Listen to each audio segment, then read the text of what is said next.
خالفتم أقوال الشيوخ فأنتم.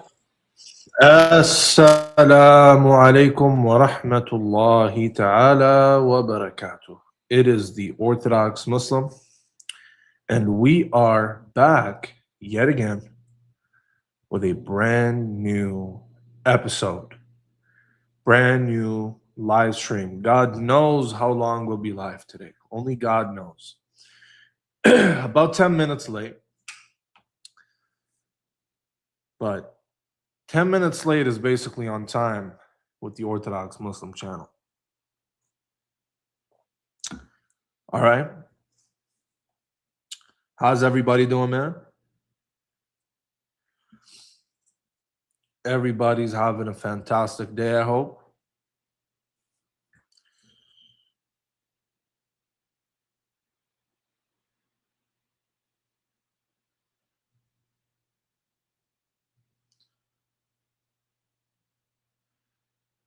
Hey, for those of you keeping up with the Arab Cup, who saw that Moroccan goal?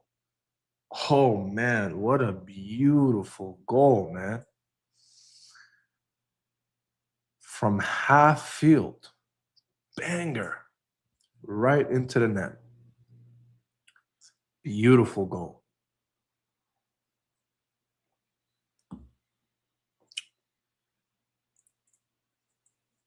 World class, man.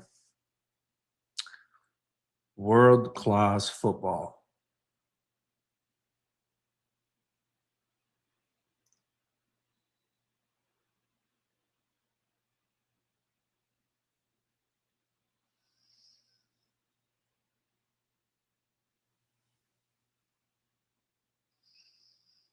Jordan had a good run, man. Jordan had a good run. Hey, man, Jordan surprised me, man. Jordan has a good team. Jordan has a very good team, man.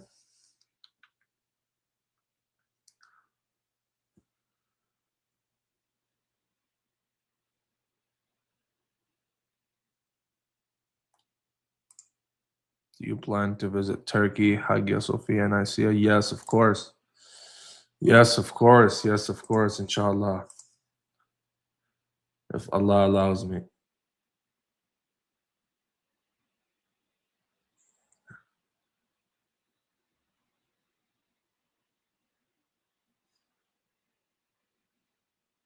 North Africa has good teams except Egypt. What do you mean, bro? Egypt has one of the best teams. Just an unlucky run, this Arab Cup. Where was Libya? Libya got knocked out, man. Libya got knocked out. We got a lot of work. We got a lot of work to do on our national team. Somalia will one day surpass Morocco. I don't know about that one, man. I don't know about that one.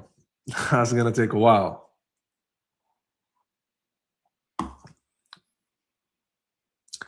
Did you see the annihilation of Jake Lang? I did not. Yo, send it to me, Sonny. Send it to me on Twitter or something.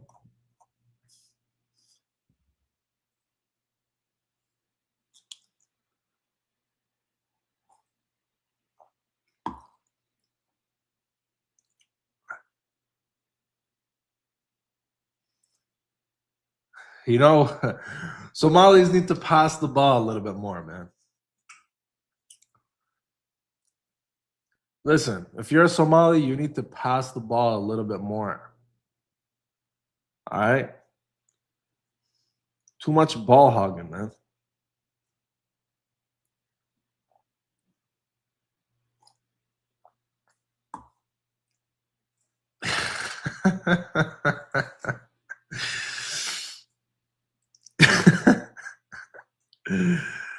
Oh, man, that's funny.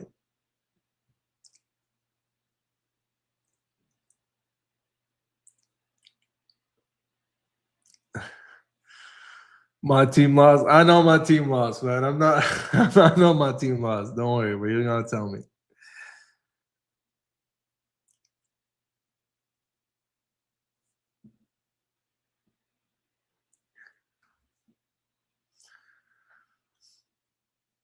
I'll check it out, Sonny, bro. I'll check it out.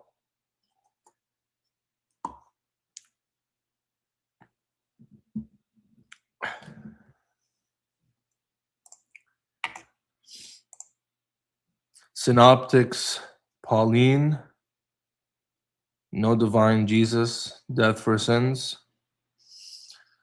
Oh, the synoptics definitely have a divine Jesus, just not as divine as John. And yeah, there's certainly Pauline. When you debated Avery and he quoted Hebrews 1:3, say Jesus was the Most High, and Psalms, is Matthew 19:28 a response? Let's see.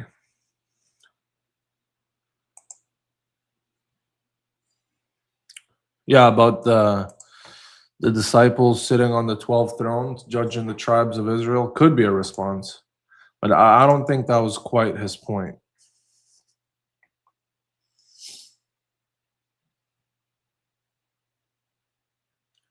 No, he didn't mean Matthew 20:19.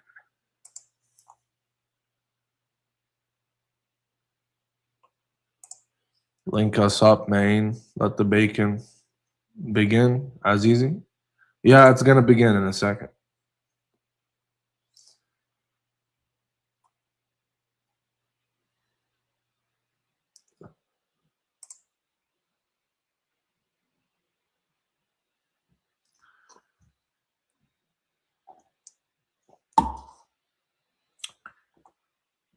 All right, should we put up the link? Let's put up the link, man. Let's put up the link.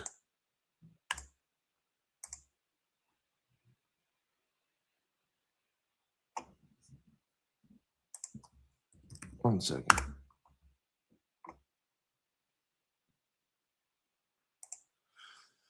Ya Allah, Ya Kareem, Ya Rahman, Ya Rahim.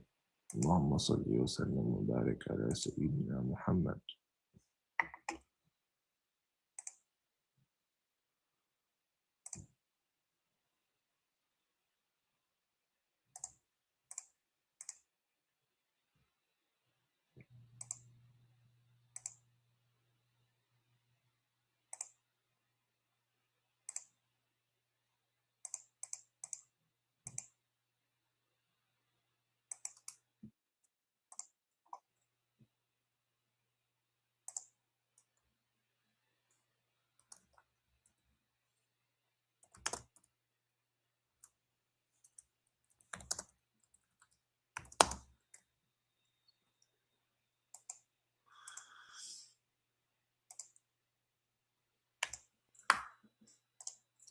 Somebody said is Dean the brother of Lubiano.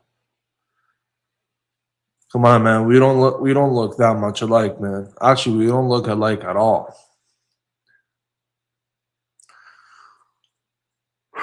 La ilaha illallah Muhammadun Rasulullah.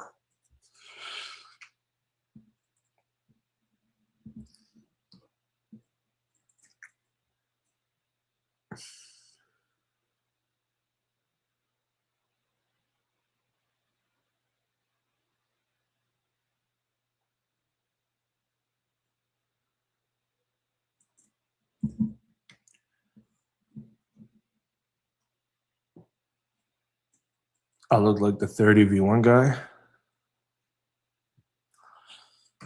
Look who's here, man. Assalamu alaikum wa rahmatullah, my brother. Wa alaikum assalam, am I audible? You're audible, man. You're audible. What's up? What's going on? What's up? I'm doing well, my brother. How are you? Alhamdulillah. Hey, guys. Welcome, Vienna. He had one appearance on this channel. What was it? Like a month and a half ago, 2 months ago, something like that. Beautiful stream. Beautiful stream. And we have Vienna yet again, man. We have Vienna yet again. And so the topic of the day will be the Trinity is 3 gods. And we want Christians to prove us wrong. We want Christians to come up and defend any given Trinitarian model. And so hopefully we'll get some nice guests today. Let's see who we got here so far. Right. By the way, this also includes attacking Tawheed. So the broader picture is Trinity versus Tawheed. We also at the same time make the claim that the Trinity is three gods. And at the same time, the Tawheed is completely defensible. Our notion of Tawheed, at least. Yep. If you want to come up and critique Tawheed, you have an argument against the Islamic notion of God, then feel free to do so as well. If you want to join, the link is pinned at the top of the chat box. All right. My thing is not echoing, right? No, it's not. No, it's not. Beautiful. All right, let me see who this is. Noel. Hello. Hello? How's it going, man? Are you a Christian? No, I'm Muslim, but I had a question. Oh, it's Oh, not is it for only- Muslims today, bro. Only for Christians today? Yeah. Yeah. All right, sorry. All Assalamu right. alaikum. Walaikum salam. Hello. N? Sorry, bro. I just heard it's for non-Christians, for non-Muslims, but I'm Muslim, so I'll leave. Walaikum salam. Okay, Inshallah. brother. All right, thank you. All right, guys. Only join if you're a non-Muslim, please. I appreciate it. What's this? Code 19. Hello. Hello, can you hear me? I could hear you. Sorry, I understand it's for Muslims only, but I've been trying to ask this question for a while and I never get the chance. If it's just a quick question. If you just stick around, brother, I'll answer later. Right now, we just started the stream. We just want non-Muslims up right now, okay? No, I fully understand that. It's just by the time that it gets to the end of the stream, unfortunately I'm driving home. You come at the end of it. Come at the end of it. It's fine. Okay, what's the question? What's the question? I'll make it super quick. So basically, every time Code 19 gets brought up, I understand that you disagree with the Code 19. I'm a Sunni Muslim. I follow Hadith. I'm fully on board. I'm not a Quran alone. But I understand not accepting, for example, the name Code 19, especially the Rashad guy, Rashad Khalif. I understand that he was not, upon the deen correctly. I understand that he's probably. Brother, come on. The question, brother. You have to come on. You said you're gonna make it quick. You got people waiting. So why would the core idea of the number 19 and the correlation, especially with, I don't agree with all the numerology, but why would that be fully disregarded from the? It's not. It's not fully. It's not. So what would be the position of Ahl Sunnah on the idea? There's no official position of Ahl Sunnah on Code 19. If there's no problem with having numerical miracles in the Quran. There's no issue. Okay, so you wouldn't have an issue with the broader idea of the understanding. No. You just wouldn't give it any specific name. You wouldn't attribute it to Rashad Khalif. Okay. Yep. Okay, that's it. That's it. Sorry again, man. Appreciate it. No worries. Have a good one. Hello.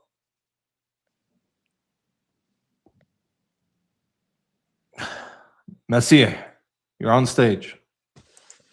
It says guest for me. Is this Masih? No, I just have a cover on. That's it. Oh. His name is Jalla al-Masih. وذاق الصلب شائنه. Astaghfirullah. Why do you have a cover on? Did somebody go out? Are you yeah, because there's some trolls that show corn sometimes. وعليكم السلام. Are you a Muslim?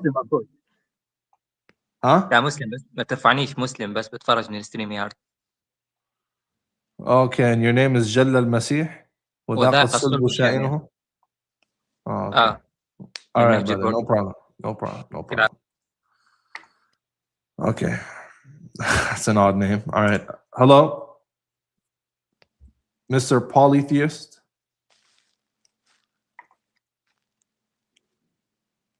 You're on stage. Hello. Yep. How can we help you? Do you debate Hindus? Yeah, Are you a troll? If you have an argument against Tawheed, then sure, go ahead. Do you debate the polytheist? Do you have an Okay. argument against Tawheed? Argument against one God. Bro, switch it out. No point. All right, we got a lot of trolls today. It looks like. Let's see who we got. I'm just watching. Yeah, there's no Christians requesting right now. If you're a Christian, and wait, hold on. Let's see. Hello, Darian. Hello. Hi, are you a Christian? No, but I just wanted to say, can you please bring in Christians instead? Muslims, stop joining, please. But you're So a you as Muslim a who just Muslim, you're joined, Yeah, I right? trying to know. tell. I know. I just wanted to say that because it's kind of annoying for only Muslims to join. It's a debate Okay, with don't you Christians. think we could have No, said that instead? I no know, but I problem. typed it in No, chat. no You guys didn't problem. see. Thank Yeah. you, brother. Thank you. Thank His you. intention was great, no problem. Yes. You get you guys heard him, man. You guys heard him. Wrong delivery, but you guys heard him. If you're a Christian and you'd like to come, you have a argument against Tawheed, you want to argue for and defend Christianity or the Trinity, then please do come up. Okay. Hello, Researching Islam.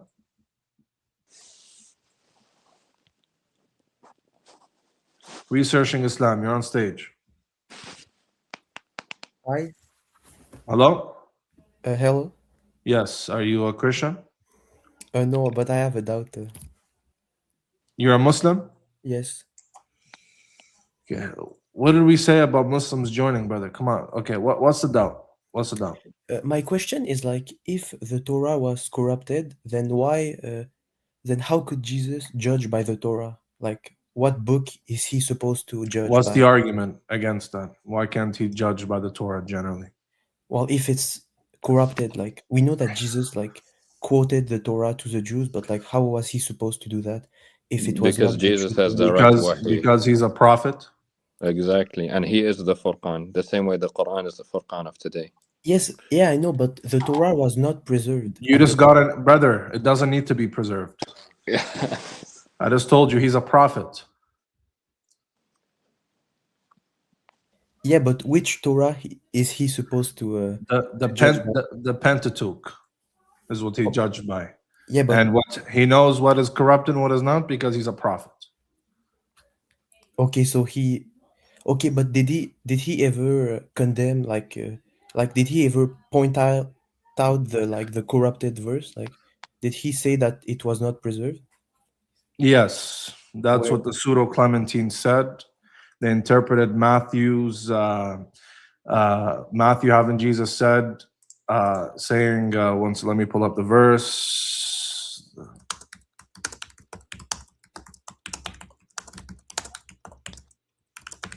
So he says in Matthew, and this is how the pseudo Clementine Jewish Christians who believe the Torah is corrupted interpret it.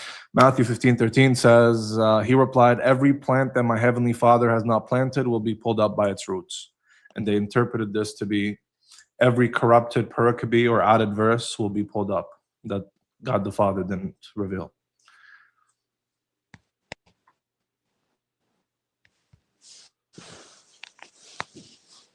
You heard? All right, he just left. Hello, DA? Hello. Can Muslims stop joining this live, guys? What are we doing here? Can you guys stop getting so distracted and joining? Just kick. Hello? Hello. You a Can you hear me? Christian? Yes. No, I'm not Christian, but I was just wondering, why is monotheism superior to polytheism in your view? Are you a Muslim? No, What are you? I'm just I have no position. I'm just agnostic. Okay, Vienna, you Okay, want to so go you're ahead and take that, or concerned. should I? Yeah, so you're concerned with with Tawheed is that you're agnostic on whether or not monotheism is superior to polytheism. Yeah, I guess what's like the main argument for why it's better? Okay, multiple reasons, okay? So the first aspect I would say there's a concept in philosophy called parsimony, okay, or Occam's razor. So And this aspect is going to be both, well, I want to say ontic parsimony, but it's going to be numeric parsimony. In very simple terms, it's basically the simplest explanation is the most likely outcome. So in this instance, where we have, let's say, 99 gods as opposed to one god, we would say one god is superior because 98 of those gods would be dispensable. That would be the first argument. And the second argument would be basically... Vienna, Huh? can you explain to the people what dispensable means? A lot of people are not Dispensable... familiar with the terminology. Good point. So dispensable, when we say a theory is dispensable, basically, I want you to imagine this notion of like it does not offer any virtue such that other theories or competing theories that do not offer. So for instance, if I said, for example, this theory is dispensable, meaning that it can be switched out with nothing for us to lose. What are we missing out on when we say not this? Nothing really. We can keep the virtues of this set explanation with other competing explanations. Are you tracking so far? Yeah, so you're saying that it's better because it's simpler and you don't really need to It have. requires less explanation, or Yes. there's less assumption that you have to hold in monotheism. In a nutshell. Yeah. Mm. So what do you think track of the that? first argument? It makes sense, but I guess it doesn't. It makes sense from that perspective, but I still think it sort of necessitates that it has to be monotheism rather than polytheism. I don't know. Well, Absolutely who does said? necessitate that because that's the inference to the best explanation. And I'll give you another talking point. Most of these talking points, by the way, I know the sort of intuition you have, which is, I don't know why, but for some reason it's common, which is basically like whenever I give somebody an abductive argument and I say this is the most likely outcome because X, Y, and Z, and they're like, is this necessitating or is this deductive or whatever? And people use it in like this erroneous fashion. No, it is the most likely outcome if it's like obviously the most likely outcome and it's like superior to every competing hypothesis, then we are certain that it's true. The same way if I ask you, guess, I cannot see your name, but I'll call you guess for now. The same way if I ask you, like, Here, are you I'll remove. sure? I'll Are remove you this. sure? Is he there? Yeah, I just removed the cover. Oh, yeah. Ankh. So the same way I would ask you, like, are you sure that a lightning strike hit your car and it was not a bunch of aliens with like flying like spaceships or whatever, and you know that because of the weather, the patterns, the frequency, and so on and so forth, you would say, yes, I am sure, and it would be mind-boggling to say aliens. That's the same type of certainty we're operating under, and it'll be very crazy to say that you're not certain and asserting that. Okay, So there's a difference between metaphysical certainty and epistemic certainty. Okay, not everything needs to be how you called it a metaphysically necessary conclusion. What Vienna is saying is, if we have no reason to pick one hypothesis over the other, and everything points towards this first hypothesis that has the most explanatory power, it's most virtuous, then we assume that to be certainly the case. Also, there are other cases where basically polytheism would assert, well, there's this case of like, how do we envision multiple, two or more maximally great beings with their omnipotence conflict, which is the same argument of the Quran, by the way, with their omnipotence conflict, would they lack something that makes the other being perfect more so? For example, let's say omniscience is predicated on one. What discerns one from the other?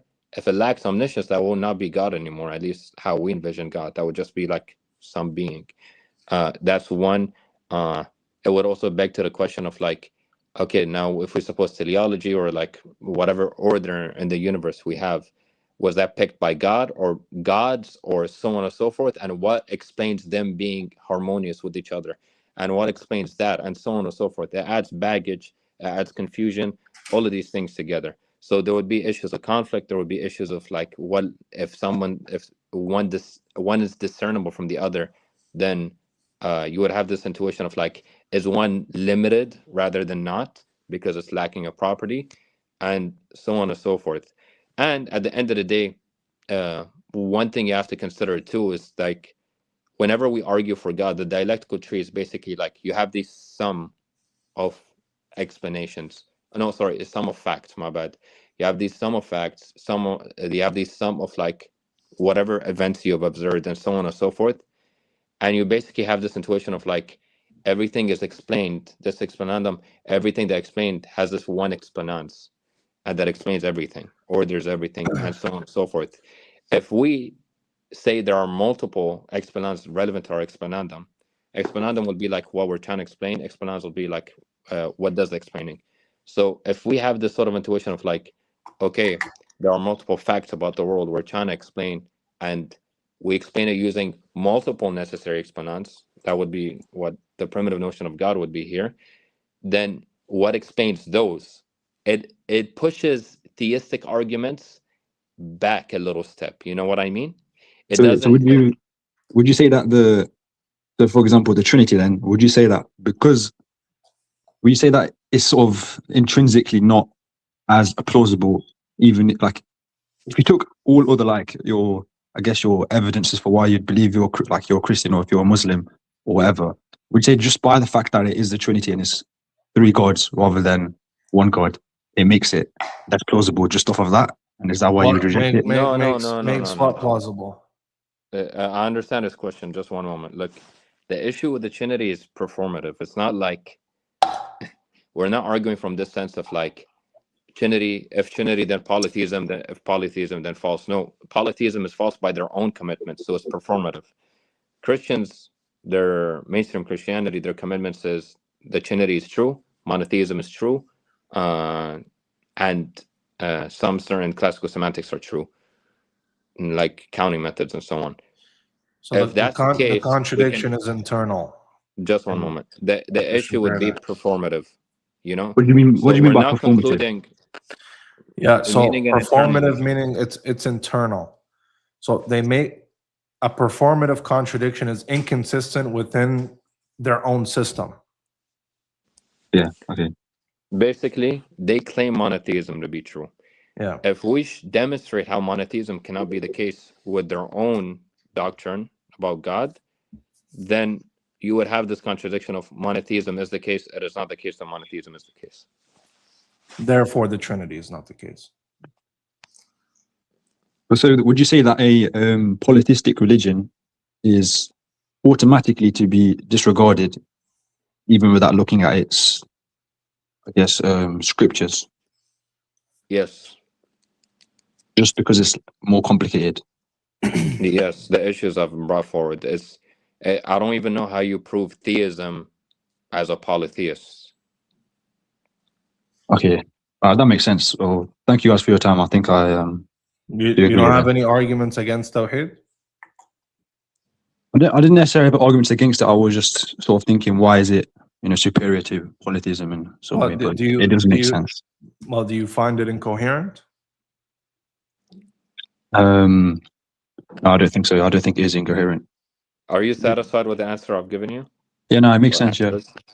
Okay. Oh, thank you guys. Take care. Okay, cool. Thank you for coming, man. Have a good one. Okay. Triune God. Hello. Libiano. Damn, Triune God. Can we help you? Yes. What's up? Why do you drink from pink cup? Why do you? All right. What did you say? I don't know. Got too many trolls today. Hello, Jones Bones.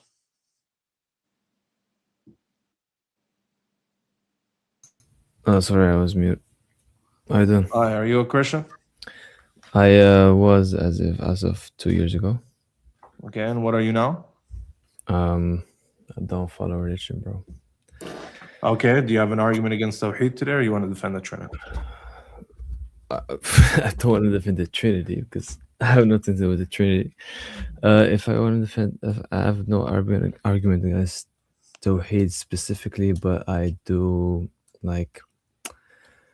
I have not really an argument, but I have an observation about religion as of a whole, like as of a concept. All right, man, go for it. You've probably heard this like lots of times before, but I think religion is a social like construct made for. All right, what's the evidence for that? Well, let him continue. That's already an assertion, but we'll back to it. No, let's just get right into the meat and potatoes, dude. So it's a social construct. What evidence do you have to suggest that it's a social construct? I mean, evidence. I mean, it's just from my personal experience.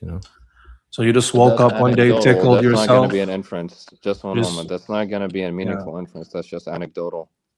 Somebody, a Muslim, can reply and say, based on the testimony around me, I'm justified in believing Islam is true. Do you have any other reason based on observation, based on anything else of substance as to why religion would be a social construct and not divinely revealed? Well, first of all, you have to tell me why something like a divine something exists. First of all. Okay, that's good. So I'll take you down through a quick argument, and Vienna we can break it down a bit more for you. Sure. When it comes to everyday things in everyday life, just simply breaking it down, the default when things happen, we assume things by default that there is an explanation as to why something happened other than not happening. Right? If your car stops working, you assume that there's a reason as to why your car stopped working instead of working, right? Mm-hmm. And that's the case for anything else. And we don't assume there is no explanation unless we have good reason to assume there is no good explanation, right? Mm-hmm, I'm following. Okay, beautiful. When it comes to the proposition the universe exists, is there any good reason to assume that there is no explanation? Sorry, come again. If the proposition the universe exists, is there any good reason to think there is no explanation? No, of course not. Therefore, there is an explanation. Yes. Agree so far? Yes, of course. There's Okay. has to be an explanation for everything. Nearly everything, maybe. Vienna, do you want to go through the contrastive v non-contrastive? You can go ahead if you want to do that. Okay, look. So basically, we have something called a contrastive explanation and a non-contrastive explanation. Contrastive explanations, in very simple terms, is going to ask why X rather than Y. Non-contrastive ones are going to say, or modest. Non-contrastive ones are going to be called modest. They're going to say why X. In this instance, we know that contrastive explanations are what we're looking for because of the prevalence rule and so on that you agreed with so far. And we say, okay, the universe exists. Okay, what explains the universe existing rather than not? What explains it existing rather than not? That proposition being explicable and is contrastively explicable. Now, in this instance, we have it being brute is out of the window. You already agree on that. We have Can you just tell people what brute means and contrastive? Brute, I already did on the contrastive part. Brute means no reason, inexplicable, unexplained, cannot be explained. Yeah, I know what brute So means. there is a brute explanation, which means it's just unexplainable, can't be further explained. And then there is a contrastive explanation. That's an explanation as to why something happens or something is the case instead of not, why X obtains instead of Y. And then there's a non-contrastive explanation. It just explains directly why X obtains or why X happens. Okay, cool so far? All right, continue, Rana. Yeah, so we know that it's not brute because of the prevalence of everything around us being Well, No, how you cut out. Yeah, you cut out a little bit. But if I can jump in, how is everything around us? Just 1 second. Vienna, you there? You lagged out. It was lagging for me too earlier, but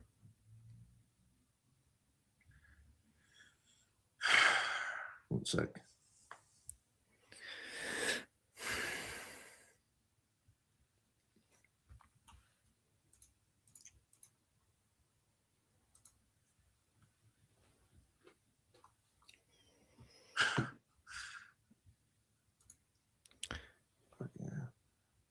His iPhone is overheating.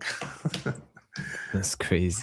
Okay. Which iPhone is he? He'll join in a second. Anyways, so far, do you have any problems? One was said? interjection. Why he said so the one about contrast thing. I think you said it too.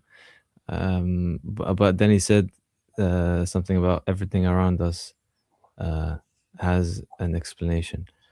I'm trying to see where He didn't. That's not. That or wasn't something the claim. about everything around us It's has a to be defeas. explained. No, that's not what we said either. It's a defeasibility rule. We're saying when something happens, the default assumption is that there's an explanation, unless there's good reason to think otherwise.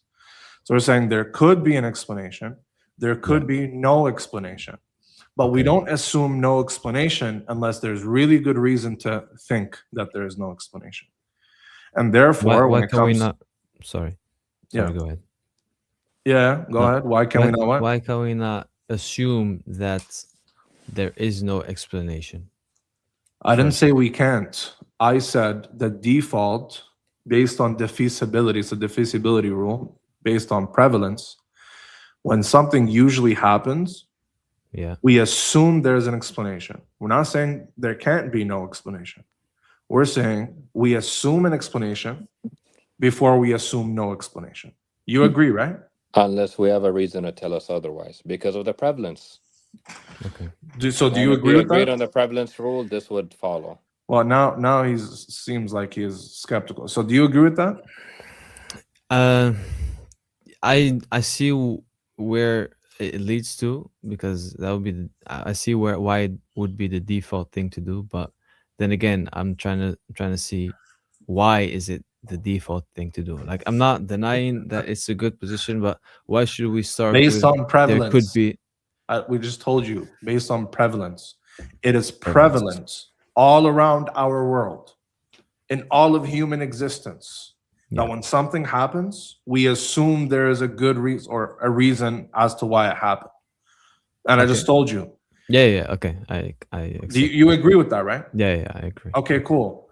So then that's the defeasibility rule right there based on prevalence. Now, the principle becomes, if something happens, we assume an explanation unless we have good reason to think otherwise. The universe exists.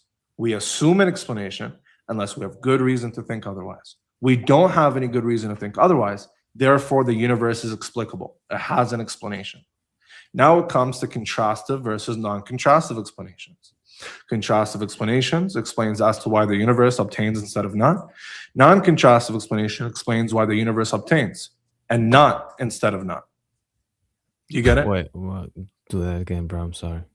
I'm not a native English speaker. Sorry. So a contrastive explanation of the universe explains why universe instead of no. Why not? Universe. Okay. Yeah. Or why universe this way instead of And universe not other another way. Okay. Get it? Yep. Non-contrastive explanation just explains why universe or why universe this way. Yeah. Don't. Without Just the contrastive imagine. part. Just imagine, why is my water bottle half full? Why is my water bottle half full instead of fully full? That is it. Mine is always That's half full, bro. non-contrastive versus contrastive. Yeah. Okay. Yeah. No, I get this point. Okay, cool. Since that is prevalent, and we apply that onto the universe because it's prevalent, because we have any lack of any good reason to say otherwise, and if we have lack any good reason I would say otherwise, we assume that it's explicable. It's demonstrably explicable given our consistency and frequency in the background. Yeah. Now, Of course. Okay, good, great. No, Now, yeah, because nearly everything can be explained through, like, I mean, it's gonna sound cliche, but through science, of course. Science explains everything in the universe nearly. Okay, but look. Thing is, So sure, yes, but things can be explained, and I concede that everything has and to have an explanation. sure, you can make that point, but the explanations here we're talking about a meta level explanation, not just like theory level. There is a difference between the two. Science could tell you about something like natural adaptation and so on and so forth, and evolutionary biology, even constants in physics. It will be descriptive in that sense, but it's not going to tell you whether or not you're a dispositional realist, a realist. It's not going to tell you whether or not you're human about dispositions. It's not going to tell you whether or not it's not even going to tell you whether or not quantum mechanics are deterministic or indeterministic. That's the intriguing part. So it doesn't get into the meta level of realism, idealism, and irrealism, and so on. So what we're looking for here is like what actually explains all of these sum of facts that we're acquainted with, because that's an ontic claim. We're making a claim about the world, you know. Mm-hmm. An ontic claim is just a claim that is correspondent to reality. Okay. Yep. So in this instance, when we say the universe, why does the universe exist rather than not? We're explaining what it. That's the explanandum there, and what explains that. In this instance, we're obviously bruteness is out of the window. Bruteness would be inexplicability, no reason. You know, nothing explains it. And by the way, just a side point, there's a difference between epistemic bruteness and metaphysical bruteness. We can, in this instance, we're negating metaphysical bruteness for the universe exists, not negating epistemic bruteness. The difference between them is, oh, somebody might say there is a reason, but we just don't know. And the latter is going to say there is no reason at all. That's a metaphysical claim. So in this instance, we have a necessary exponens and a contingent exponens. Now, a necessary exponens is as virtuous as a contingent exponens, meaning it offers everything that a contingent exponens offers. However, it offers even more virtues on top of that. Meaning, for instance, both of them can explain the relevant data to some sort. You're following so far, right? I'm trying But to, just- but if you can like tone down the language. So- I'm a so layman. Jones. Let me just Yeah. directly engage with them. Look, Yeah. so we're acquainted with something that is contingent explaining what we're trying to explain, and something that is necessary explaining what we're trying to explain. You're following Contingent that and so far, right? necessary. Okay. Yes. Okay. No, I don't think he's following. Jones, there's either a contingent explanation. Yes. Do you know what contingent means? Something that exists. No, that's so a no, contingent go is on. something that exists but could fail to exist. Okay. So that's a Okay. contingent explanation. Necessary means always exists. Something always that exists. exists in every world. It can't fail to exist. Okay? All right. So either something contingent that could fail to exist explains the universe, or something that is necessary, that always and must exist, that explains the universe. Okay. He's saying the necessary explanation is more virtuous and has higher explanatory power. It offers the same virtues as the contingent one, but more. So Yeah. when we accept the contingent one, we're missing out on some virtues. When we accept the necessary one, we're getting the same virtues on top of that more. Okay, I understand, but how do you? Isn't that an assumption that you assume that something that is necessary, a necessary explanation is more virtuous? Why is? How did you come to that Oh, conclusion? I can demonstrate that. I can demonstrate that. Okay, look. Go ahead. First of all, a contingent exponents or something that can is contingent and explains the relevant data. It's not going to explain it across all possibilities. It's not going to tell you why the universe exists in this possible world rather than possible world 42, because it is contingent. It could fail. It So could fail. Yeah, there's it could not yes, exist. there is a Yeah. string of worlds where it cannot explain there. A necessary explanation does. You know, that's number one. But Number isn't, two, that's an assumption. Do you though, get no? that, Jones? Just wait. I do get that, but he Okay, just so can says- you repeat what he just said, just to make sure you understood? Yeah, he said something that is why the necessary exponents, he called it. I'll just call it explanation. exponents. Exponents. Necessary exponents is more virtuous because it could explain everything rather than a contingent exponents. No. One second. Just let me. Yeah. A contingent exponents could fail to explain some things. So that's not what he's saying. Exponents. That's not what he's saying. He's saying, so imagine this. There's the universe, okay? Yes. The universe, and then there is this contingent thing that explains the universe. Yes? Yeah. Is there at least put it into perspective for me? Yeah, I'm doing that right now. No, what's I understand. What's the contingent things in, like, is it are we as humans? We are the contingent things that Every trying to explain? fact that we observe. Or just No. the things around us. Us, No, including he's everything around asking us. about the contingent explanans, Fiona. The contingent explanans is outside of the universe. Okay. And the necessary, of course, is also Because outside of the universe. Yes. yes, Okay. Go ahead. we're looking for things that explain the universe. What explains the universe cannot be within the universe. Okay, so what just let me finish. Just let me just explain to you what he means by why Go ahead. necessary over Go ahead, contingent. go Okay, ahead. he's saying there's at least one world where this contingent explanation exists and the universe exists. There's also at least one world where the universe exists and that contingent doesn't exist, because the contingent can fail to exist. It doesn't exist in every world, right? Yeah. So then in that world, the contingent can explain the universe because it doesn't exist. Yes. So then you need a necessary exponence that exists in every world. Every world. Yep. That Okay, I get and that. then it explains the universe. Do you get it now? I That's get what it, he's saying. All right. So A necessary yeah. explanation explains why there's anything, why these sum of facts were acquainted with, why they even are contingent to begin with, counterfactually across all worlds, wherever, whenever they're possible. Yeah.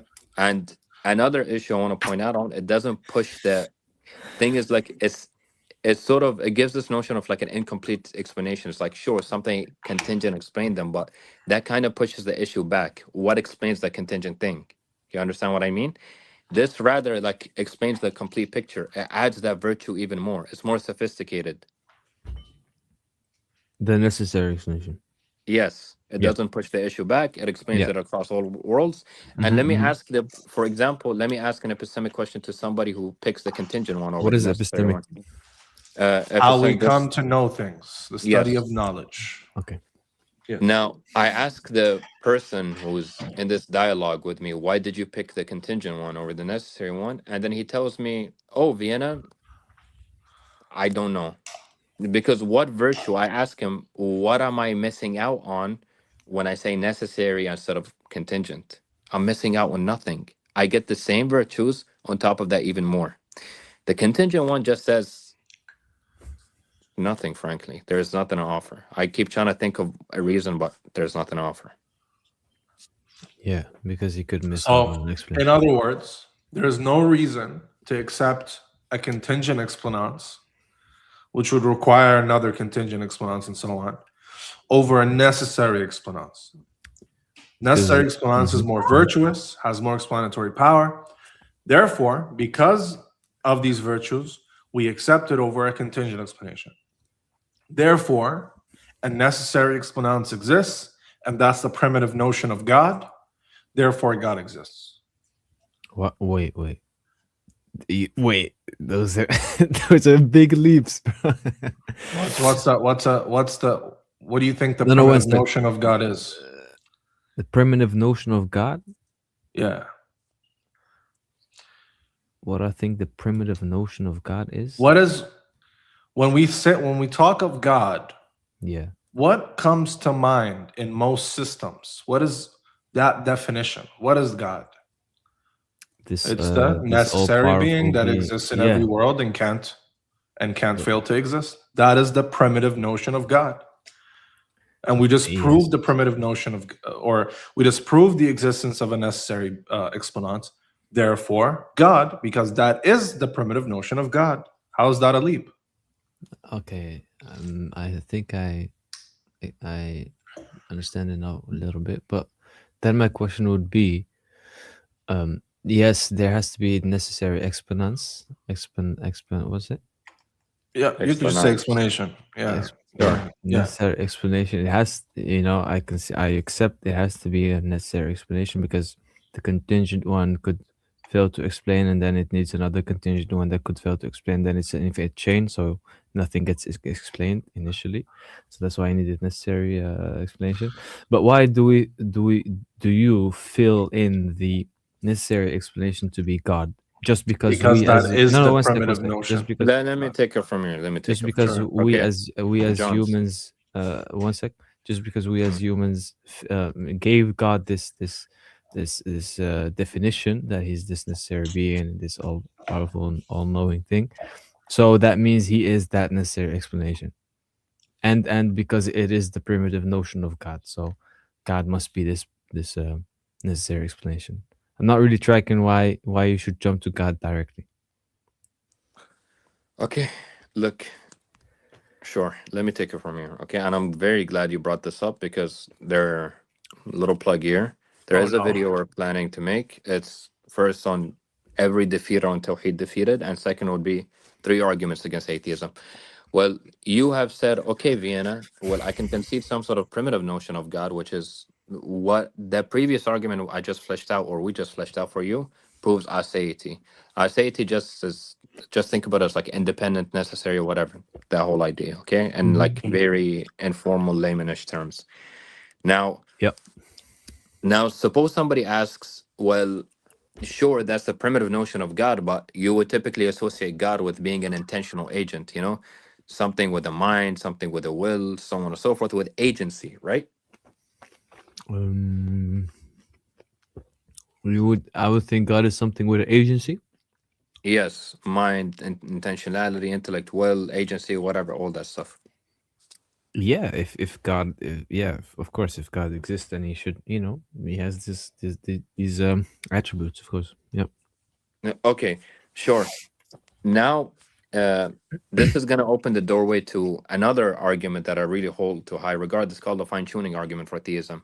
So basically, we have something called the I've heard this fine-tuning name problem. before. The fine-tuning problem, basically, in very laymanish terms, is going to be like we have these very precise constants in the universe, okay? Yep. And we observe them everywhere. Now, these very precise constants, they're life permitting, meaning they're so precise, and all of them together, they're so precise that life can exist as we know it. This is something called a fine-tuning problem. Why is it this precise to the point that it's life permitting? You're following so far? Yes.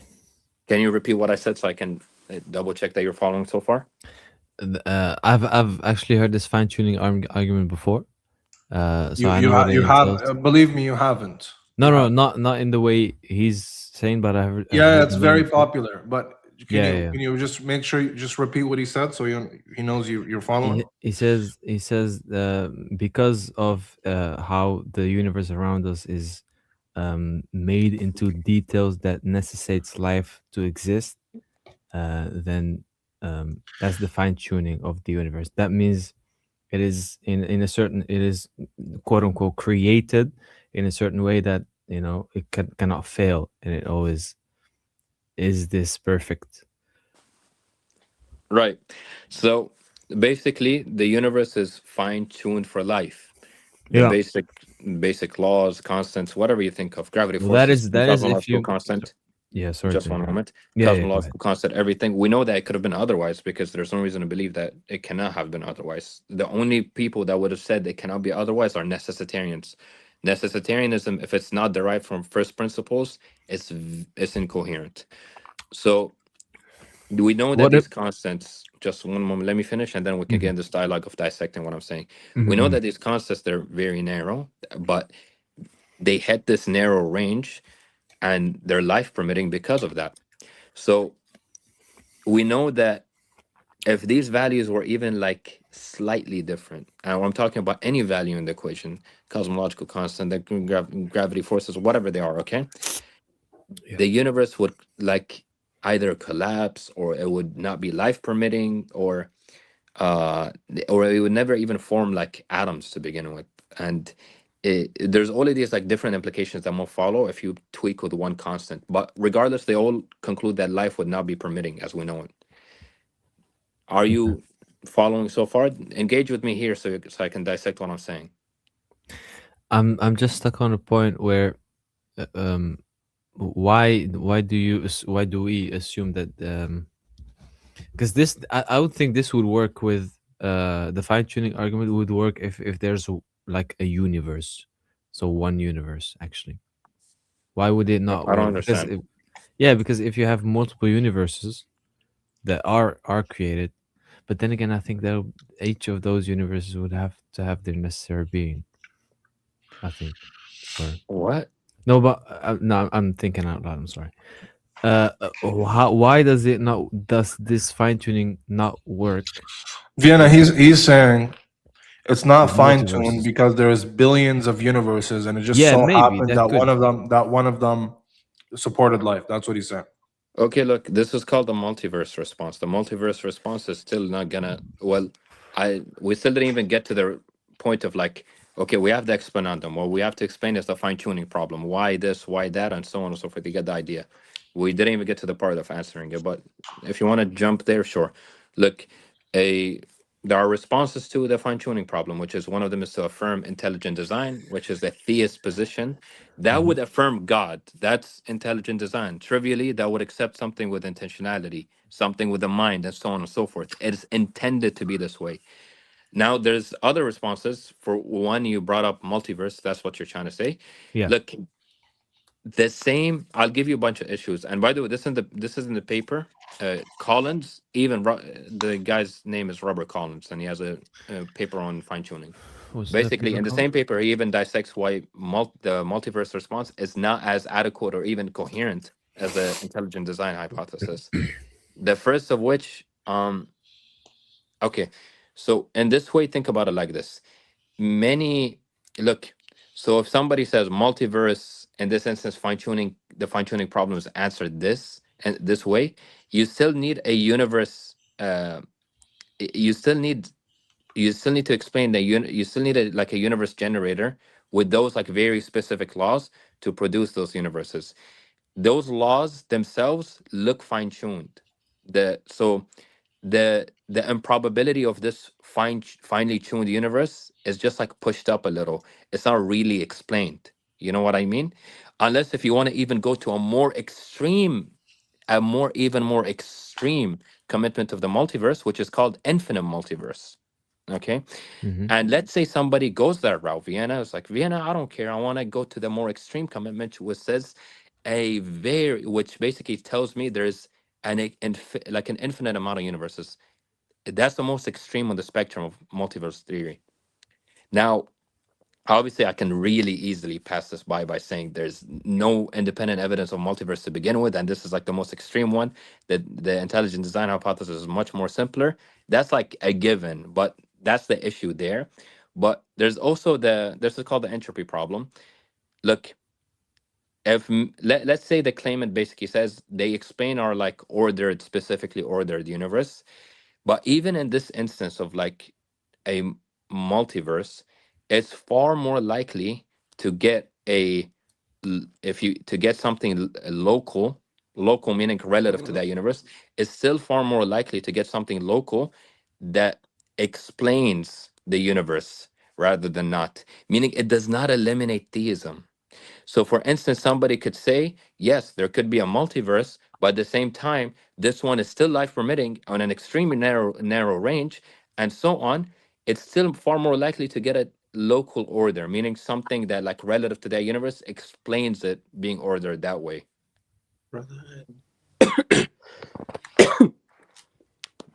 Oh, sorry. I thought it was 1 second. Servant, are you a Christian? No, I'm a Muslim. I have a quick question, brother. Okay, brother. No. I'll bring you up in a bit. Don't disrupt. So, do you understand that point? If I summarize it for a little bit, maybe then you can correct me if I'm wrong. Okay, because I brought you 3 objections, by the way.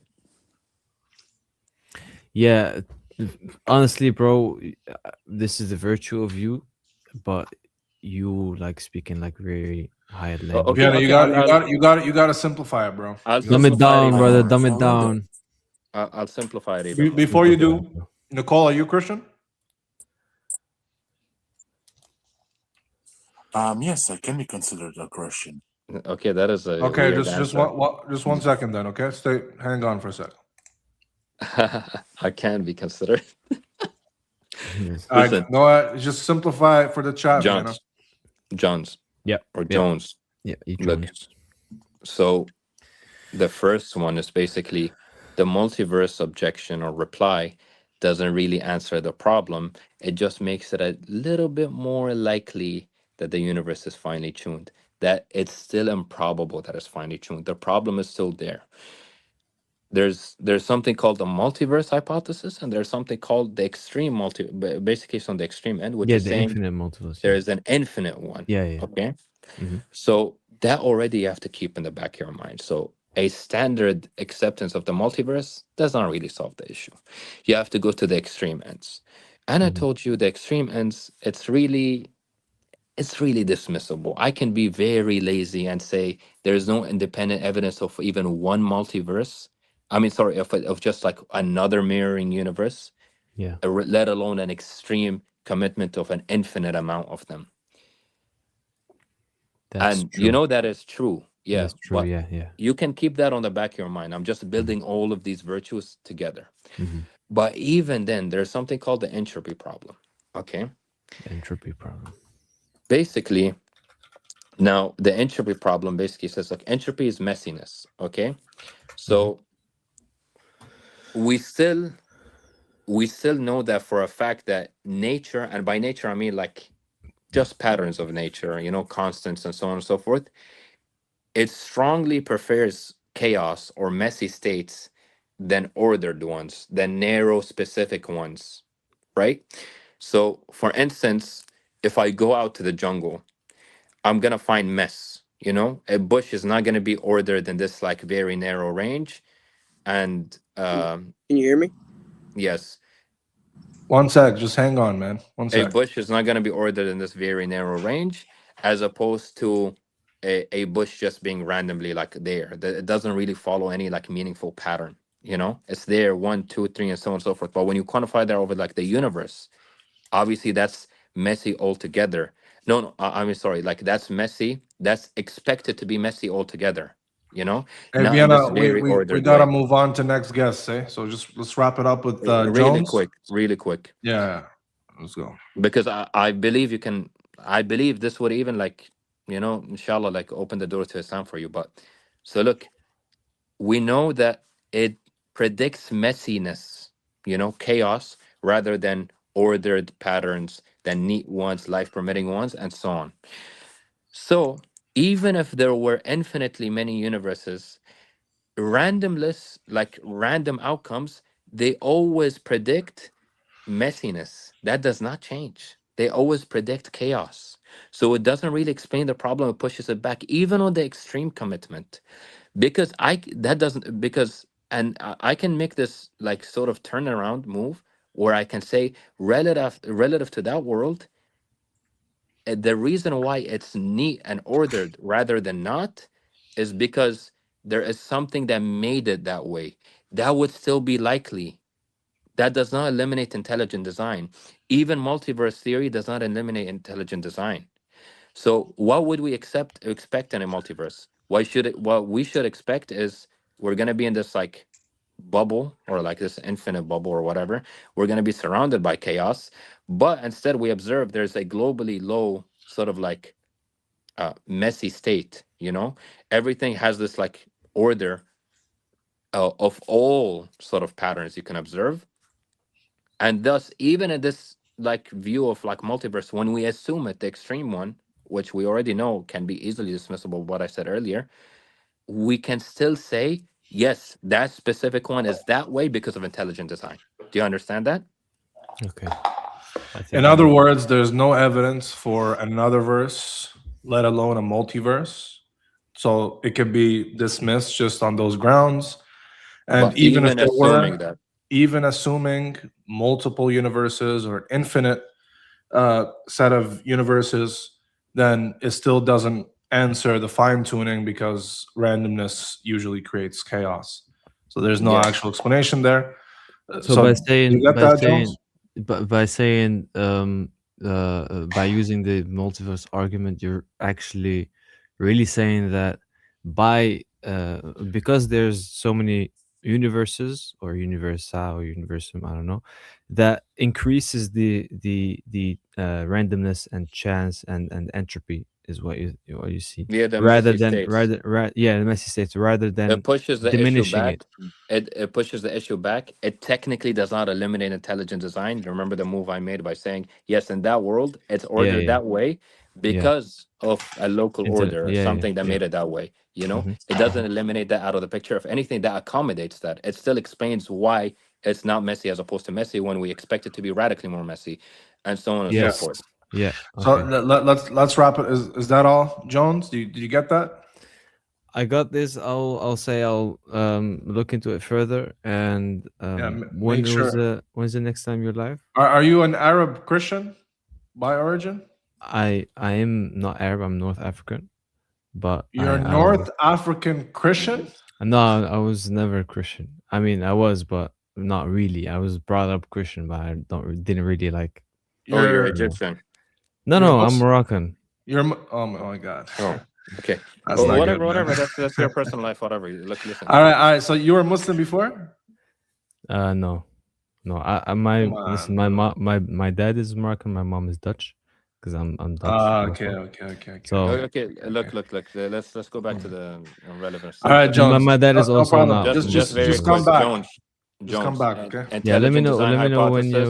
when you Jones, when you're live. listen to Yeah. me. Yeah. Look, Sorry. Go ahead. intelligent design hypothesis would be the most likely outcome given the cases I've given you. If that is the case, then we know that if there's intelligent design, trivially, there is something with intentionality. If there's something with intentionality that orders the universe around, that's literally God, a necessary being with intentional states. Yeah, I accept the necessary being part. That's for sure. That Yeah, but the fine explained that. tuning part includes the Yeah. intentionality thing. Okay, I'll look more into the fine tuning part. I think I got your point. All right, Jones. Thank you so much for coming. Thank you, man. I do want to say, you come again next time, right? Yeah, I will. I do want to say that I really like your lives about in like Christianity. So I'm really intrigued to watch this live. I hope some Christians come with some good arguments. Hopefully, because I know you destroy them. All right, man. Thank you very much. All right, have a good bringing one. up. Hey guys, please no argument about Arab and Mazir. Nobody cares, bro. Wallahi, it's so cringe. Nobody cares. It doesn't matter. All right, you're a Muslim. How was that? That's all that matters. Wait, Please don't Lebiano, debate just it. one moment. Let me switch device, okay? All right. To that iPhone that just tweaked on me. But you can continue the conversation. You can introduce just this. switch device. Sure. All right. Let's get Nicola, the Bible believer, first before Troy. Hello, Bible believer. Hello, Bible believer. You're on stage. Hello there, Yusuf. How are you? Sorry? Yes, thank you for letting me on the stage. You're welcome. What's up? Well, I saw the title that you said that the Trinity is like you saying that there is three gods, but I wanted to, in this case, in a kind-hearted and patient way, to debunk that, if that's okay. Sure, man. Go ahead. Do you know the argument? Well, it says that in this case, to you, because there is a Father and a Son and Hello? Yo, what's going on? Nicola, you cut out? Vienna. Too much noise, Vienna, bro. Stop moving. Sorry. Yeah, Bible believer, yeah, keep going. Yes, I'm sorry, my connection. It's okay. It's okay. So here's the argument. Father, Son, Holy Spirit. There's three distinct subjects. Each subject is truly and fully predicated with divine qualities that necessitate the divinity of a thing. And by the classical way that we count things, by the CCM, the Father is truly God, the Son is truly God, the Holy Spirit is truly God, and they're not each other, so they're distinct from one another, and therefore we would count three gods. All right, go ahead. I hope this drawing that I made is able to somewhat explain it better, or somewhat make it easier to understand. Yep. That is textbook partialism. Just let it, I know, but let him explain it. So yeah, can you break down what's going on that paper? Man? Allah halakni. But go on, yeah. Cook, bro. Go ahead, Bible believer. Just bro, so basically, according to the Trinity doctrine, it's not like according to the Trinity doctrine, it's not like God the Father, God the Son, and God the Holy Spirit are three separate entities. Therefore, what does it mean to be separate? What does it mean to be? What does it mean? What does it mean to be separate? Well, as in this case, The Trinity doctrine teaches that there is one creator, okay, one God, Are you but reading that off of he's AI? made of three parts. Just let him. Oh, 3 parts? Wow. Wow. What model is that? Okay. Okay, Nicola, my That is the brother in humanity. Listen to me. Look, listen. A mainstream Trinitarian is going to avoid modalism and partialism, trying to commit to the statements: the Father is not the Son, the Father is God, the Son is God, and there is exactly one God. Now, in this instance, Nicola, partialism, meaning the Father is partly God, the Son is partly God, the Spirit is partly God, is completely rejected. That's heretical. That's irrelevant to the argument because we're assuming partialism is false. Because mainstream Christianity condemns partialism. You're following so far, So, right? Nicola, are you understanding what Vienna is saying to you? I mean, yes, but that is the best and easiest way to understand Okay, the beautiful. Trinity. For Okay, example, no it's not problem. it's No, not no one plus problem. one It's plus okay. It's one okay. plus one It's plus one okay. equals I 3. know. It's one. Okay, we get it. Okay. So listen, right? You're saying that there are 3 part gods and 1 full God, right? No, it's not 1 plus 1 plus I 1 didn't equals say 1 3. plus. Just It's wait. 1. Bro, just engage with the question. How many part gods are there? How many parts? There is just one creator who is made of 3 parts. There's 3 part gods, right? So there's 3 It's part God. one person. So It's there's. one creator, I one know. God, I know. but he's made of 3 But components. you have to follow, brother. Follow. So Jesus, is he the one God or is he a part of the one God? He is both God, and the Father is God, and the Holy Spirit is Okay, God. and you're saying he is God insofar as he's a part of God, right?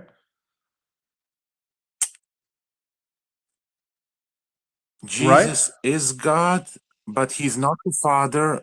But he's not the Father, You're and he's not not the Holy Spirit. you're not answering the question. He's God insofar as he's a part of the one God, right? Yes. Okay, beautiful. So there's a sense by which you could be God, being the whole one God, and then there's another sense by which you could be God, and that's by being part of the one God, right? AKA the God of the Trinity is made of 3 components. Yes. I understand. Okay, beautiful. So Jesus is not God in the fullest sense. He's God in the lesser sense, insofar as he's a part, right? Vienna, take over. I'll be back. Jesus is not the Father, but he is still God. Partly The God. Father He's is not not fully the God. Son. Because you're Nicola, because I'll tell you why partialism is heresy. Because you don't say Jesus is God simplicator. You don't say Jesus is fully God. That is out the window. You're just gonna say Jesus is partly God insofar as the parts that are relevant to Jesus part God, whatever that means. But that doesn't cover the parts where the Father is God. That's just a whole composite being, meaning Jesus is not fully God. Because let's assume one aspect of God is like the Father part, and one aspect is the Jesus part. The Jesus doesn't cover that, meaning Jesus is not fully God by extension. He's not the whole of God.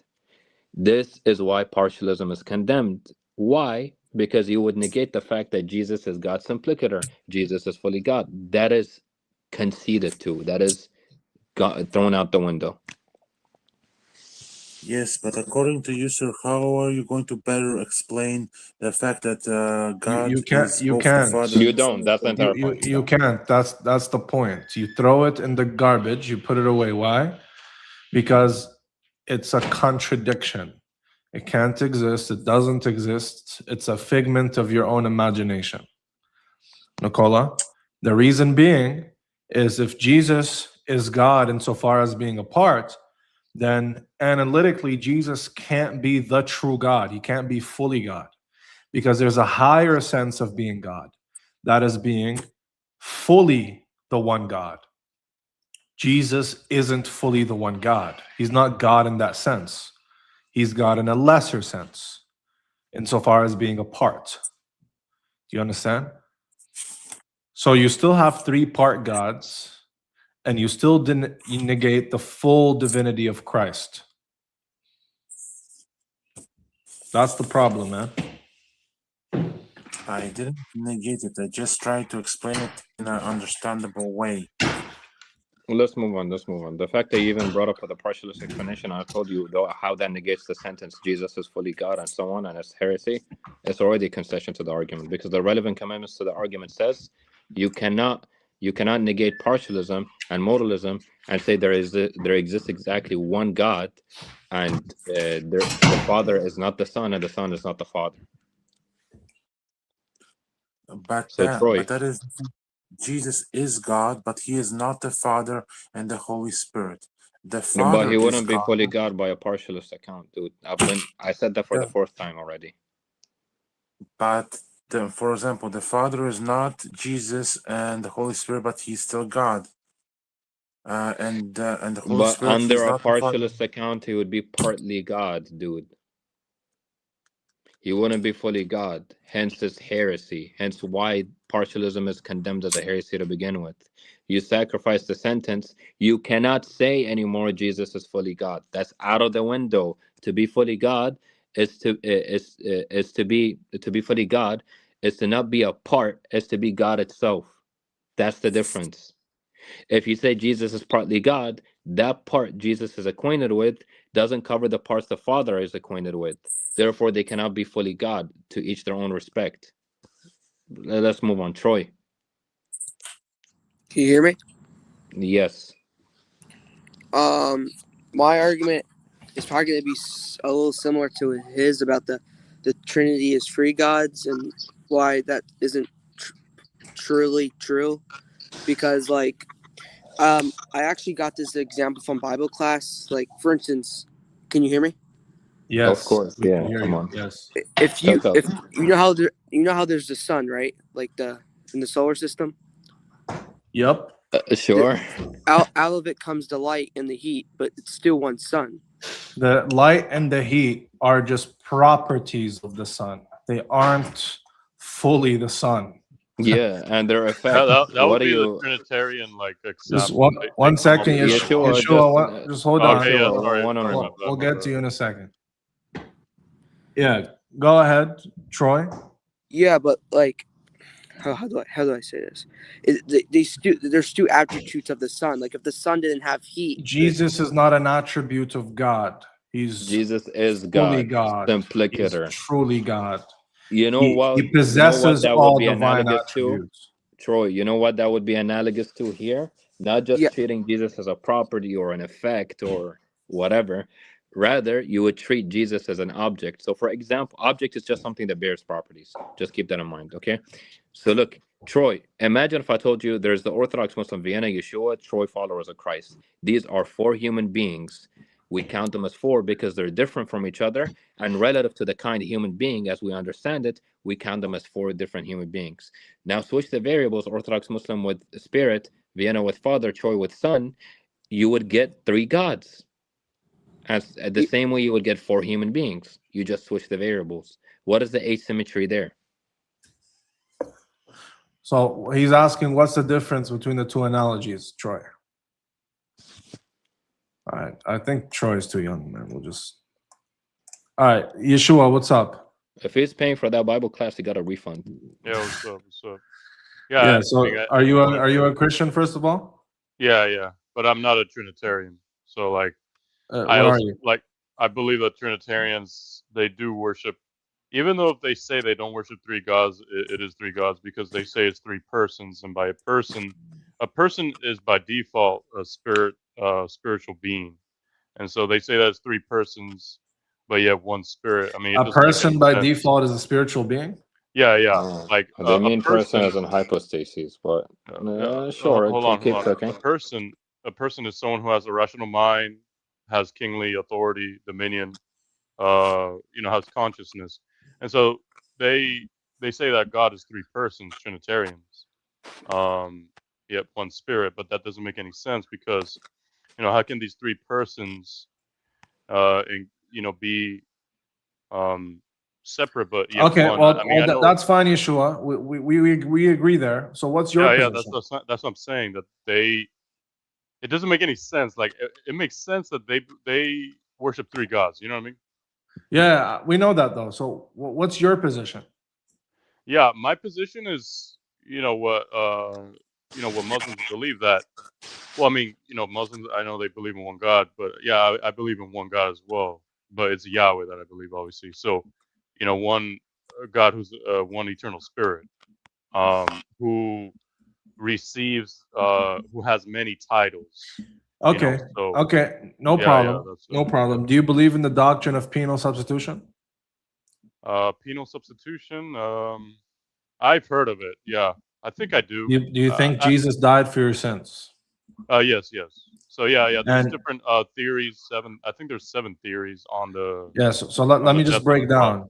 Do you think that Jesus or your crime or your guilt was transferred to Christ on the cross, that he was punished by God, he took your place on the cross, and in doing that, you attain forgiveness and grace and righteousness? Yeah.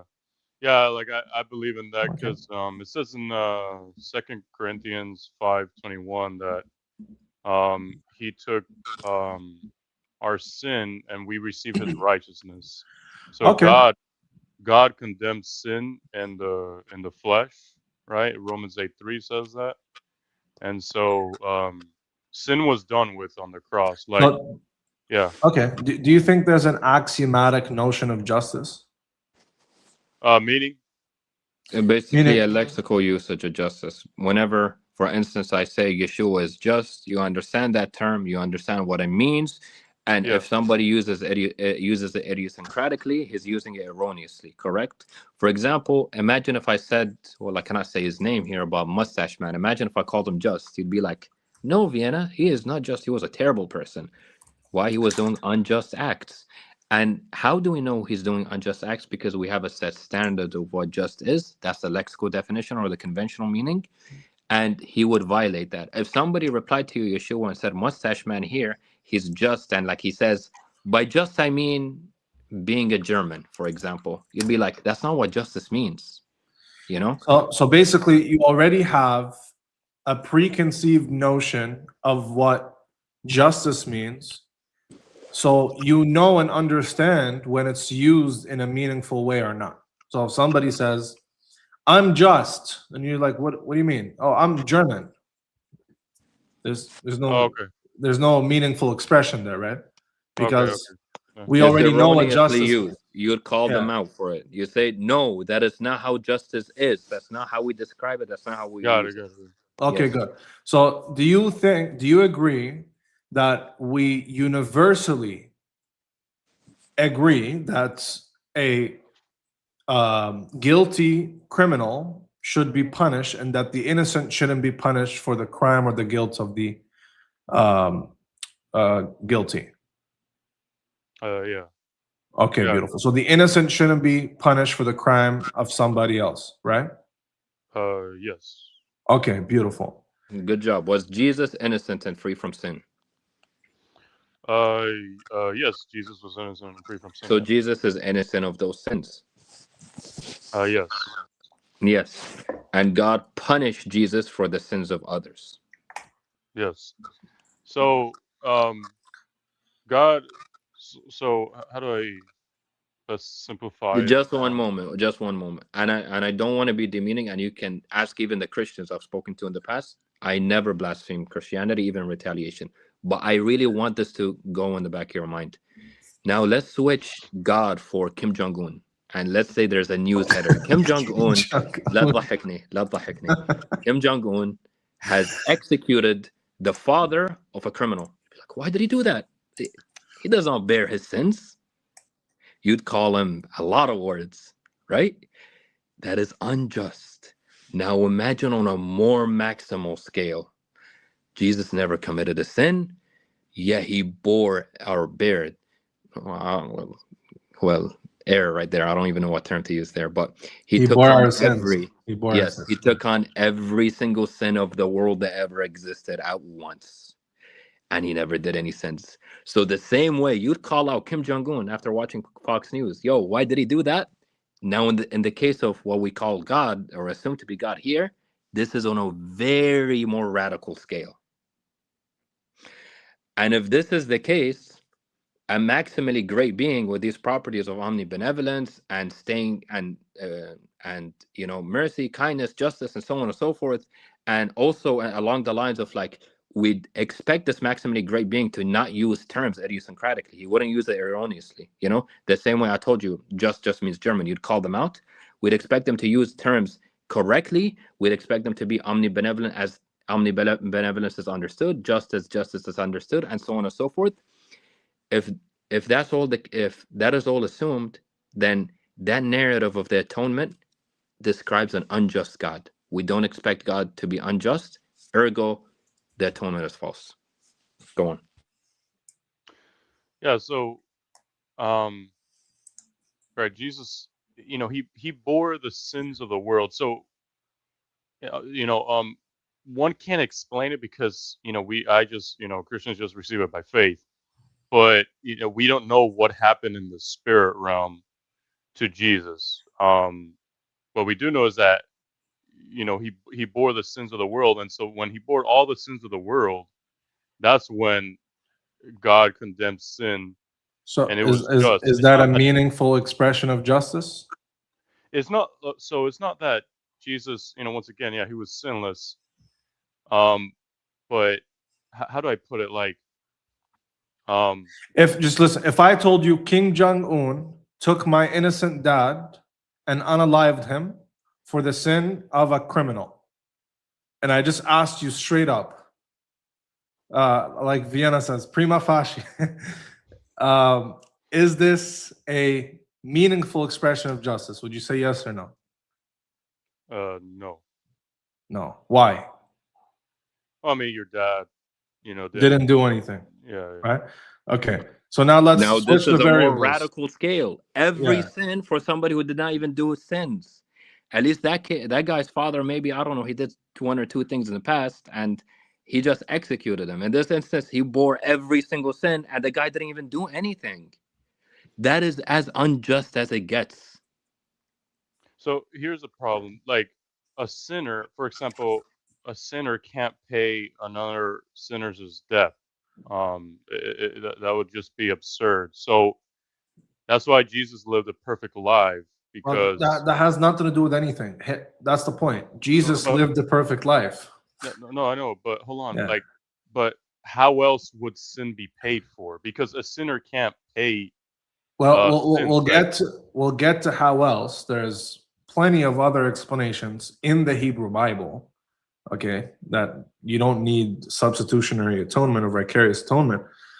But just besides the other explanations for now, with your atonement or with your atonement doctrine, okay, if I asked you, Kim Jong-un unalived this innocent person for the crime of that guilty person, and I said this is just, would you say, wait, what are you talking about?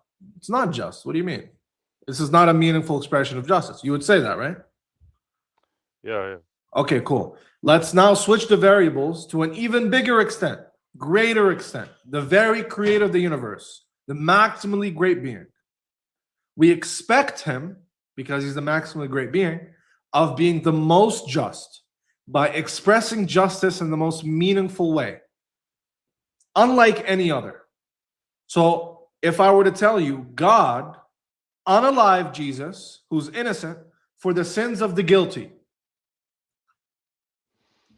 on its face value, is this a meaningful expression of justice? Okay, let me explain. So in the Old Testament, right, we have the sacrificial system, right? You're well No, known for that. before you Bro, get no, before that. Yeshua, just one very quick point. Yeshua, the Old Testament from Genesis until Malachi can all say the atonement is true, the atonement is true, the atonement is true, the atonement is true, Jesus died for our sins. It can say that straight to finish. All of it, all for 1,000 years. It does not negate the argument. If the but Old wait, Testament says that explicitly over 1,000 times, the Old Testament describes an erroneous conception of God. It says it describes a conception of God as just, even though demonstrably is unjust. So engage with that argument directly. So what we're saying is, Yeshua, we're not, but we're not arguing that you don't have continuity with the Hebrew Bible. Okay, we're not saying I will argue that, but that's not my argument now. You could have continuity with the Hebrew Bible. Oh, in the Old Testament, you required, a blameless, or not blameless, a a perfect sacrifice. You required this, a scapegoat, whatever. That's fine. There's no point. Let's say your atonement doctrine is exactly what the Old Testament teaches. Okay, that still doesn't account for the meaningless expression of justice. Is what God did on the cross a meaningful expression of justice?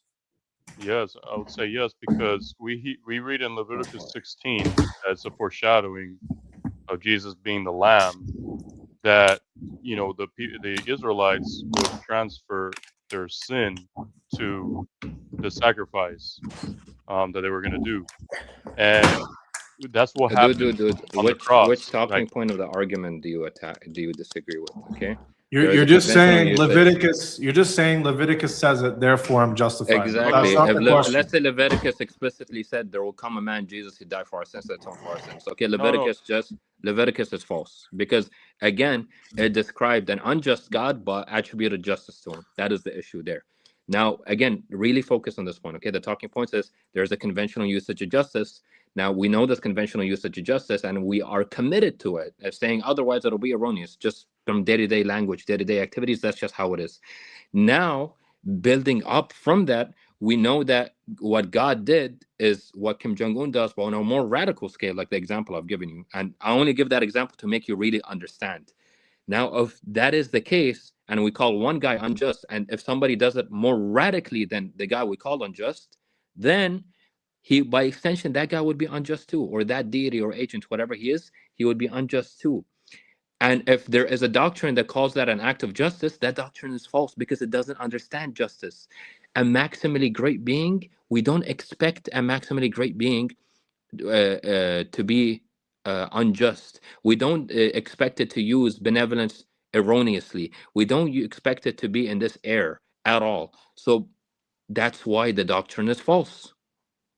Oh, okay, so the sacrificial system foreshadowed the death of Jesus as being the last sacrifice, right? And so this sacrifice. How does that engage with any of my talking points, dude? Hold on, because this sacrifice. Which one do you disagree with? Well, I mean, you just said that the atonement was false, and what I'm trying to say. That's the conclusion. How did I reach there? Well, because you were saying that the death by Jesus was unjust. His death was unjust because you said that. No, I didn't say that. You already agreed there is a conventional expression of justice. You already agreed. Yes, but you're not letting me explain though. Like, let me explain, and that's why I need to go to the Old Testament, because the Old Testament explains the New Testament. That's why. Brother. Even if the Old Testament says exactly what you want it to say, the argument has nothing to do with that. The argument is attacking that doctrine from the outside. Okay? We're attacking that doctrine. We're saying that doctrine is incoherent. Not that the Leviticus doesn't teach it. That's another argument. I can argue that with you later. But focus on the argument. There's a meaningful expression of justice that we understand, that is universally agreed upon by all people from all times, from every timeline. And it is an axiom that you ought not to punish the guilty or the innocent for the sin of the guilty or for the crime of the guilty. Everybody agrees. You agreed.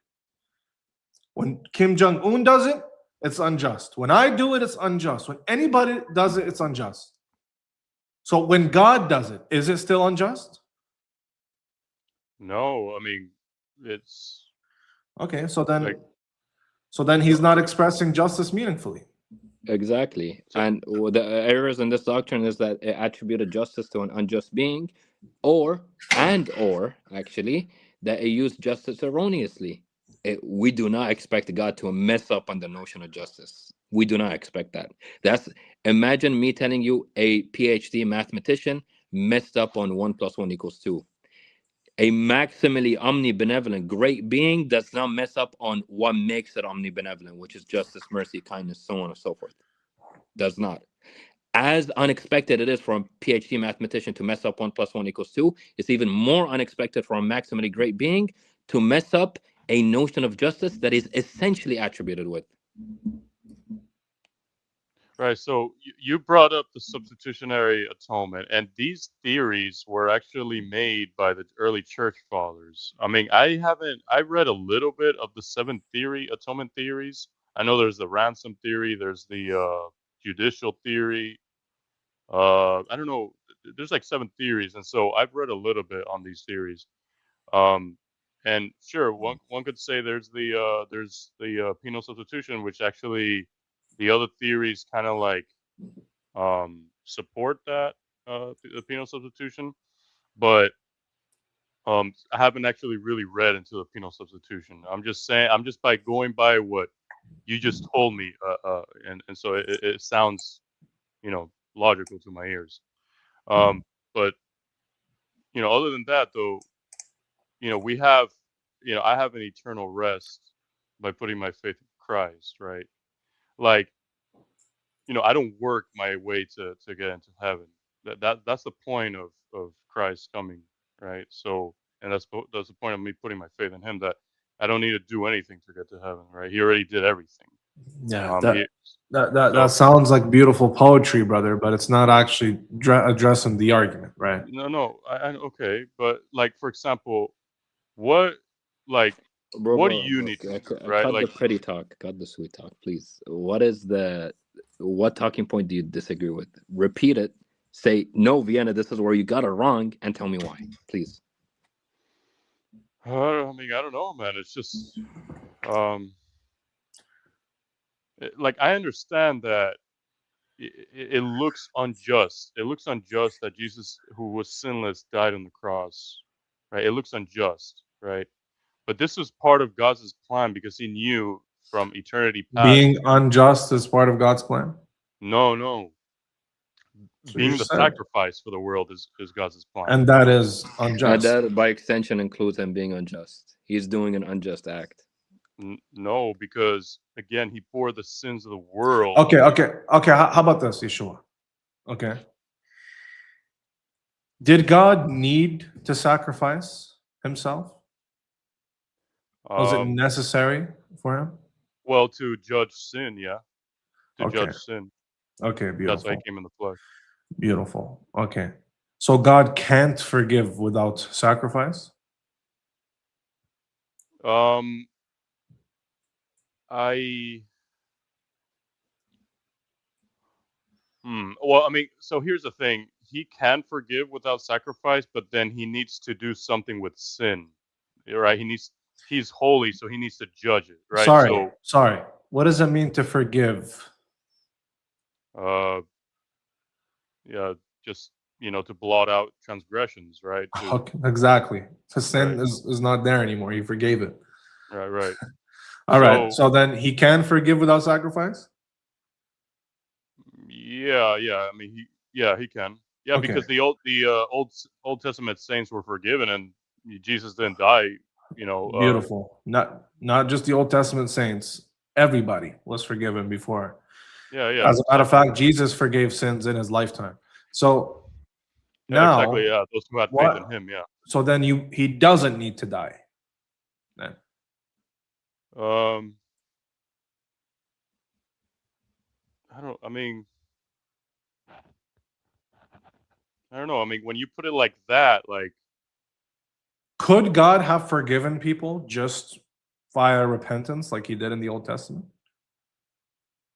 Bro, very simple, very simple. Look, Yeshua, look, listen. We go to a court. People get forgiven, people get punished.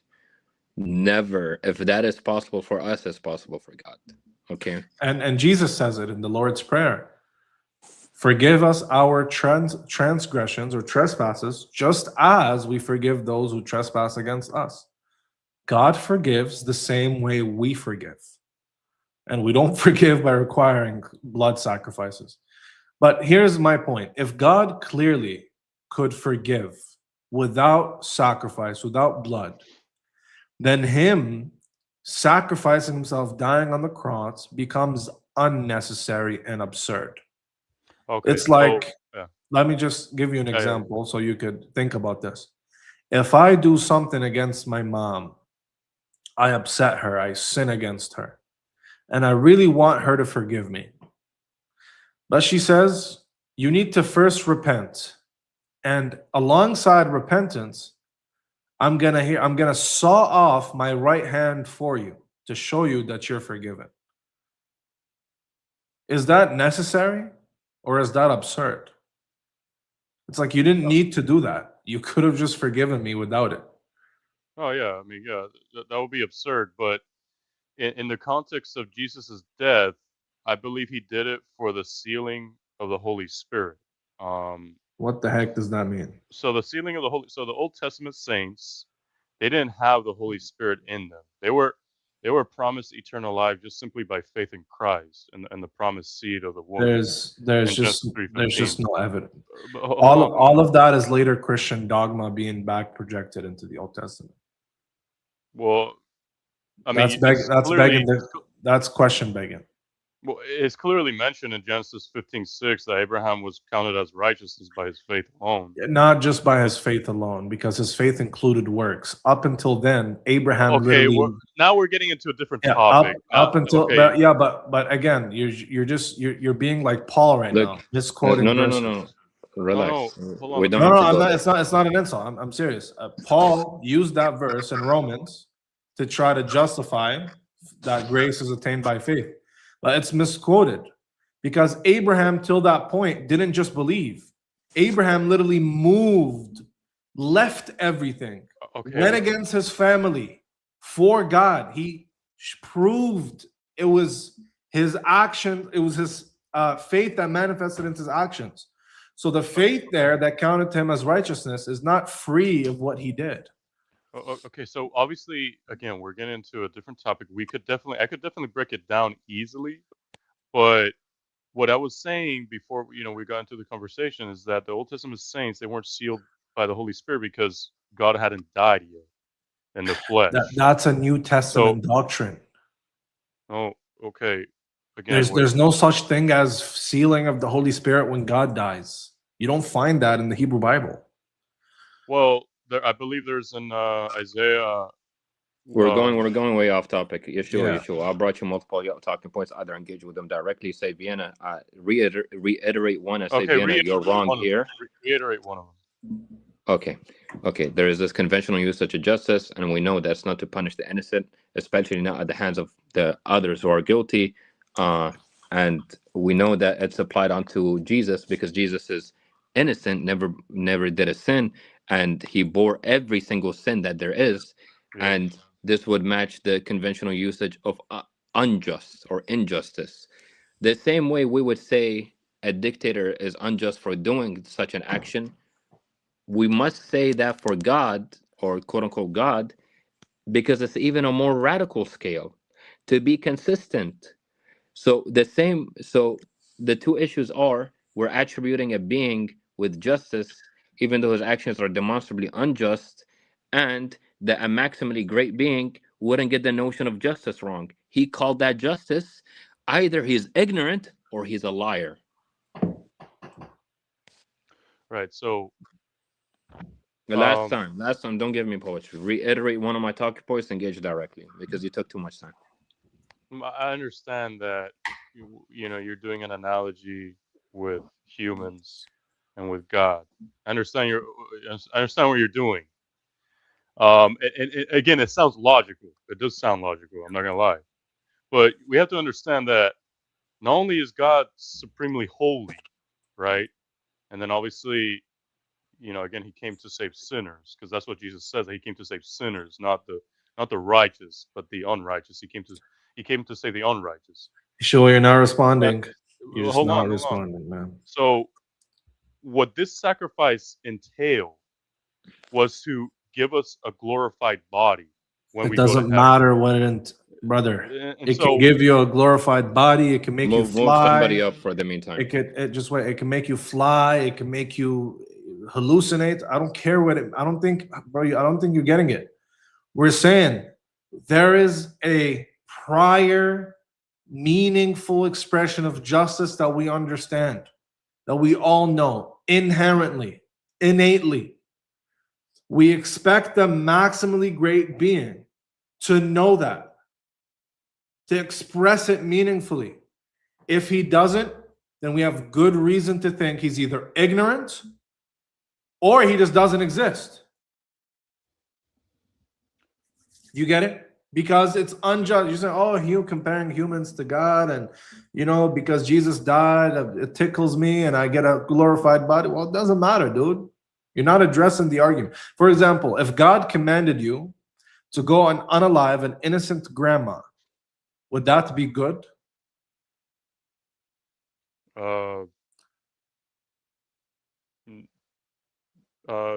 Reiterate that. If God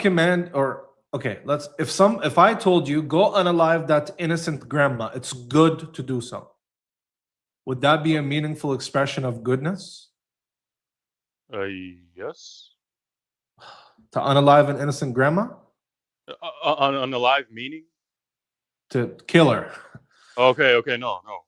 No, okay. right? Why? Why is it not? Why am I just gibberating when I say it's good?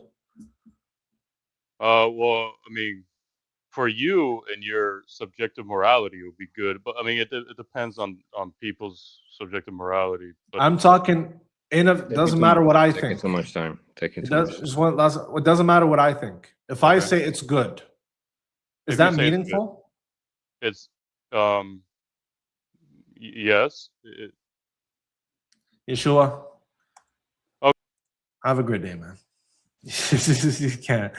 You can't make this up, dude. You cannot make this up, bro. I swear. By the way, I'm happy that interaction happened because we want that. We sort of obviously there's an upcoming video for the atonement thing. There's an upcoming video on atheism too, and there's an upcoming video on every issue, quote unquote, attempt of demonstrating an issue with Tawheed that's going to be refuted. Yeah. Jack, you there?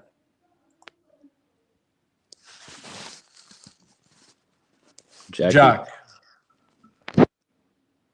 Hello, hope you remember me. I don't. Are you a Christian?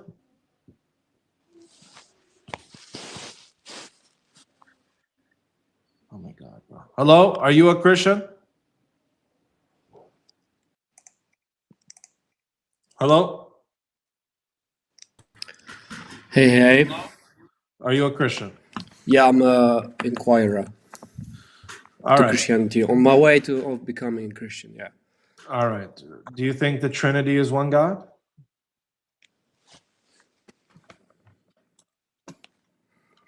Just I don't hear you. Okay. Some Hello? Hello?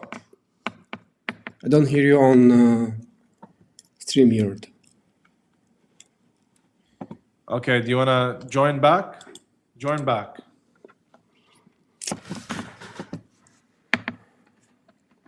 Yo, Vienna, speak. See if he can hear you. Edgy. Hello. Okay, he'll be back. He'll be back. Hello. Assalamu alaikum. Walaikum salam. How can I help you? Okay, so I have a question. I like your show, and I have a lot of the same objections, about the version of justice that Christians, their interpretation of justice and everything. But you guys said the conventional usage of justice would mean that God could be held accountable for being unjust if their paradigm is correct, right? Or if their paradigm is attributed to him, then he could be held accountable for being unjust or something. So Muhammad, my question just make is, the question quick so we can move on to the Christians waiting. Yeah. okay, my question is, how could you hold God accountable for anything if there's no court? Like if God is Maliki Yawmiddin, But not God, saying hold him accountable, brother. You're not understanding the argument. We're saying if somebody is a PhD math professor and he writes on the board 1 + 1 is 4, is that expected? no, It's not. Why is it not expected? because he should know what he's talking about. He should know. He's a PhD mathematician for Right. When he's reviewed by his peers, we would know that he got that wrong. We would be taken aback. We'd be like, how'd you mess that up? Yeah. So if it were to happen, we'd say this is very unlikely, very unexpected. If God, the maximally great being, the creator of the heavens and the earth, doesn't know what justice is, it's very unlikely. It's either he's ignorant or it just doesn't exist. Okay, so, but this is what I'm saying though. God has prerogative. So God has ultimate prerogative, supreme prerogative over all things. Like nobody is going to be able to say, but this is unjust what you've done, and he's entitled to do whatever God Yes, wants. no, we do. We he's not. absolutely do. If God Yeah. is not just, then God does not exist. When he That's one tells of you his he's essential attributes. when he tells you he's just, is he telling you something there? What is he telling you?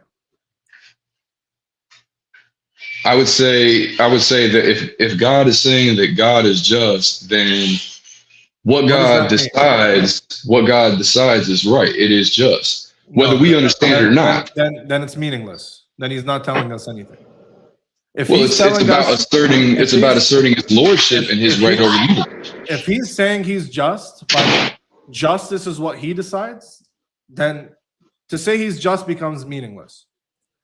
Right. Okay. So now I understand what you're saying, but this is actually my question. Okay. This question was behind the original question. If we go with what we're saying right now, at this point, doesn't it beg the question? Like, well, excuse me, I won't say that. We fall victim to the Epicurean paradox the same way the Christians do.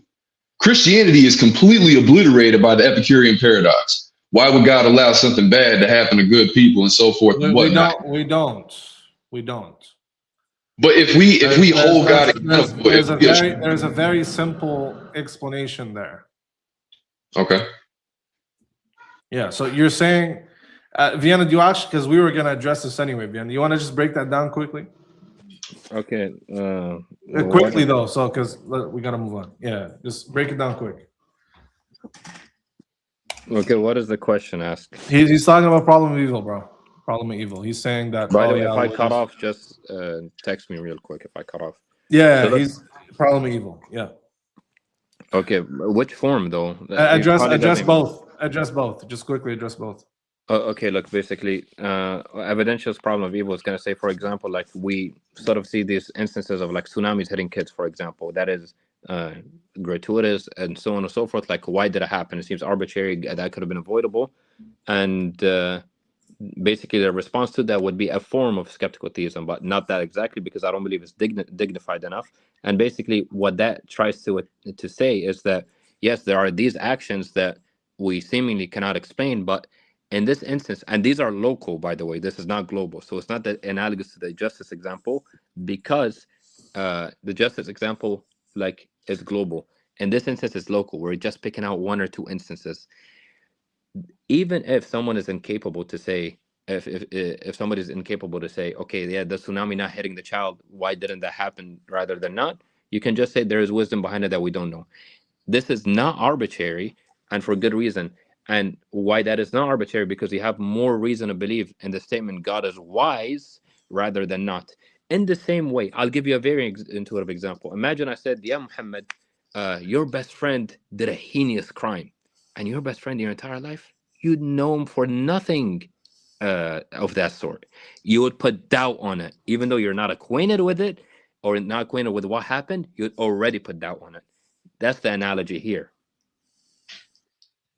So in other words, Muhammad, he's saying we have justified reason in thinking that God is wise and God does things for justifiable reasons. Okay. And because we're justified in this assumption, then when something happens and we don't have epistemic access to it, meaning we don't know why God does it, okay, we assume because of our priors, we assume that there's a good reason. and we're justified in that assumption. The same Why? example of the best friend. The same Right. exact approach. Okay. But why? Now, But why can't we just assume that God created the universe or all the universes or whatever? If God is the creator and the Lord of all things, it's God's prerogative to do with it whatever God wills, dude, and nobody Muhammad, can hold God accountable for being Muhammad, just. Muhammad, unjust. Muhammad. Goodness just wait. doesn't. Vienna, it's very simple. Muhammad, can Allah put Isa alayhi salam in hell on the day of judgment? Well, Allah can do whatever Allah wants to do, but I don't think He did. But sure. So you, Allah Muhammad, could can Allah place. die? Can he die? Can Allah decide today I'm going to commit suicide? No. Why is that? He can do whatever he wants. It's his prerogative. He's Lord. Yeah, prerogative. Okay, so that goes back to this same argument that you guys are always talking about with impossibilities and possibilities. And I'm not arguing that. I'm not disputing. I'm not disputing that. I'm sorry. It's my mic. I have a. Okay, sorry, my bad. Forgive me. All right, I'll just try to be. Okay, so I'm not disputing that point. I agree with most I of that. I brought that up because it's relevant. Okay, please track with me. The same way you said, for example, God cannot die. He cannot just will himself into non-existence, into death. And that's not because he's weak and he's incapable to do that, but he's incapable because he is everlasting. It would contradict, correct? It doesn't suit his majesty. True. Right. I understand that. Exactly. It's not even possible. The same way God doing an unjust act, it doesn't suit his majesty. It's not possible for him to do an unjust act. That is the same line of reasoning. Allah is Rahman Rahim and is Hayy al-Qayyum. So he cannot die and he cannot be evil. That's the same type of analogy. His justice is related to his actions, and his ever livingness is related to his essence. So who can question God's actions? And justice is also related to his essence. He's just essentially. By essence, he's just. And that has a meaning. We're not saying he's blah, blah, blah by essence. We're saying he's just by essence. And when that is said, we could derive a meaning. What does that mean for God to be just by essence? Well, it means justice is to give everything its due right. Therefore, there is this meaning, and it's grounded in God. God is essentially given everything its due right. He's essentially just. So if he doesn't give something its due right, then we have reason to think that's not God. You get it? Just like when Christians say God died. Well, we know God can't die. So if he dies, we have good reason to think that's not God. Do you get it? No, I understand. I think that we are being presumptuous if we say that anything that happens in the universe would imply that God would be unjust for that. I don't believe in Christianity. I fully reject Christianity with all my heart, with all my soul, with all my might. I don't believe Jesus was crucified. I believe in the Quran. I'm an Orthodox Sunni Muslim. But what I'm saying is that when we talk to them, we can't give them a loose end to wrap around our neck. Muhammad, just wait. Can Allah put Fir'aun in heaven and Muhammad alayhi salatu wasalam in hell on Yawm al-Qiyamah? No, yes, I don't know. That's up to Allah. No, that is not possible because that would contradict who Allah is. I just want to. I'm not saying you're a kafir. I'm saying believing that, knowing its entailment, this is kufr. You can't think that because we know Allah is just. And him placing Muhammad, khayru khalqillah, the best of God's creation, in hell, and Pharaoh, who said, Ana rabbukumul a'la, I am your God Almighty, the Most High, the most disgusting of human beings, in heaven, that's an act of injustice. And you'll be attributing Allah with injustice, which is kufr, because we know Allah is the most just. Do you get it? Yeah, no, you're saying in a simplified example where nothing affected these individuals' destinies, like Pharaoh's repentance or something like that, right? I understand. Yeah, you're right. I get that. All I'm saying is that like I feel like by saying that if God did things your way, God would be unjust. That's giving them a loose end. Like a Christian that's smart like a pig might actually take that rope and wrap it around your own neck. You know what I'm saying? By trying to get you to explain how God allowed tsunami to hit kids. You see what I'm saying? There's no problem when God allows tsunamis to hit kids. We already explained to you we don't have epistemic access, so we could say that there is a wisdom that we don't have access to, and we're justified in this assumption because of our priors, because we have good reason to think the Quran is true, that Muhammad is true, that heaven is true, hell is true, the angels are true. We have good reason to think that. Therefore, when something like that happens, we are locally, like Vienna said, we are locally justified in thinking that there is a wise, justified reason as to why God does that.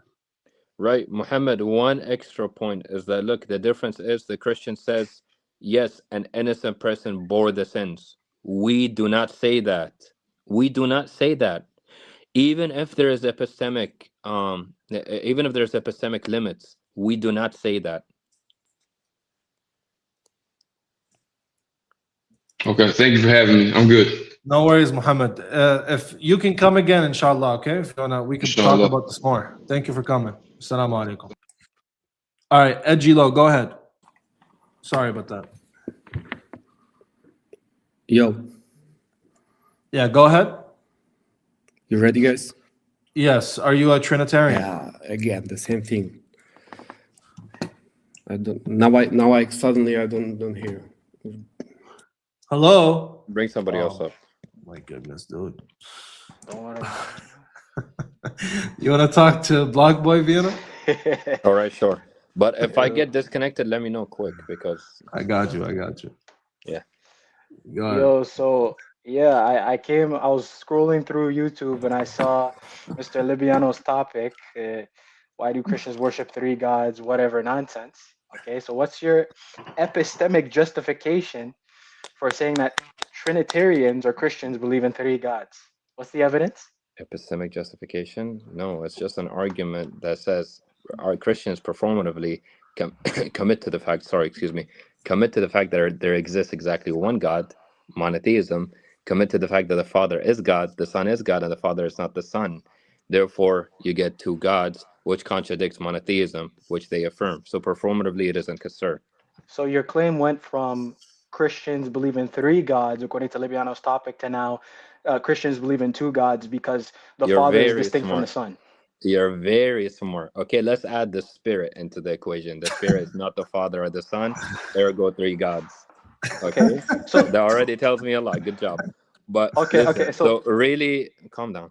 Look, so really pick it up from there. The same way you have three gods. I mean, sorry, the same way you would have Block Boy, Orthodox Muslim, Vienna, and we have three different human beings because it's true that Vienna is a human, Orthodox Muslim is true that is a human being, and Block Boy it is true that is a human being. You'd get three different human beings. Now, if you switch the variables from Orthodox Muslim to Spirit, Vienna to Father, Block Boy to Son, and human to God, you get three gods. The same way to get three human beings. There's no asymmetry there. Prima facie, thus the Trinity is polytheism and three gods. right, so no, that's not going to follow because when you speak of three human beings, right, you're necessitating that the three separate ontologies, right, three separate souls that distinguish us as separate human beings. Now, when we talk about the Trinity, okay, there is one being who is tripersonal, okay. The indication of a hypostasis of a person does not indicate the separation of the usia, okay, or the being of God. We don't believe in partialism or the essence is split into parts. So your analogy falls flat on its face. There's no symmetry between three human beings, between myself, you, Vienna, and Libiano being three separate human beings, and God being three persons and still yet one God. Okay, there's no symmetry. So Okay. what's your next analogy or You objection started against about the saying Trinity? that. Anyways, look, calm down. Look, listen, Mr. Oh, so you're saying it's two gods, not three gods, because you said Father is not the Son, okay? Really tune in. So the response you've given me, you probably don't know this was the Branton response when addressing this. Basically, like, He says, okay, the asymmetry between human beings and God in this instance would be spatiotemporal separability. So, for instance, 7 billion human beings that are spatially temporally separated, thus we count them as 7 billion. In God's instance, Jesus is not spatiotemporally separated from the Father, the ergo one God. Listen, two issues with this, because even Branson himself says, given how we count, which is the classical counting method, that's discernibility and intention, but just focus on the discernibility part because that's what you can comprehend.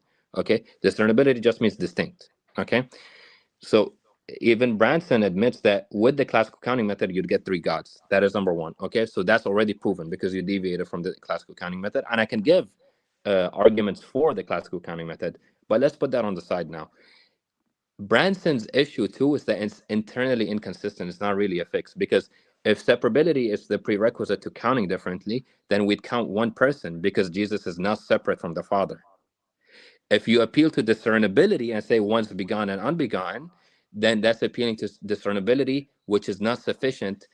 Remember, what you're operating under is it has to be separate for it to be counted differently. Thus, you'd have one person.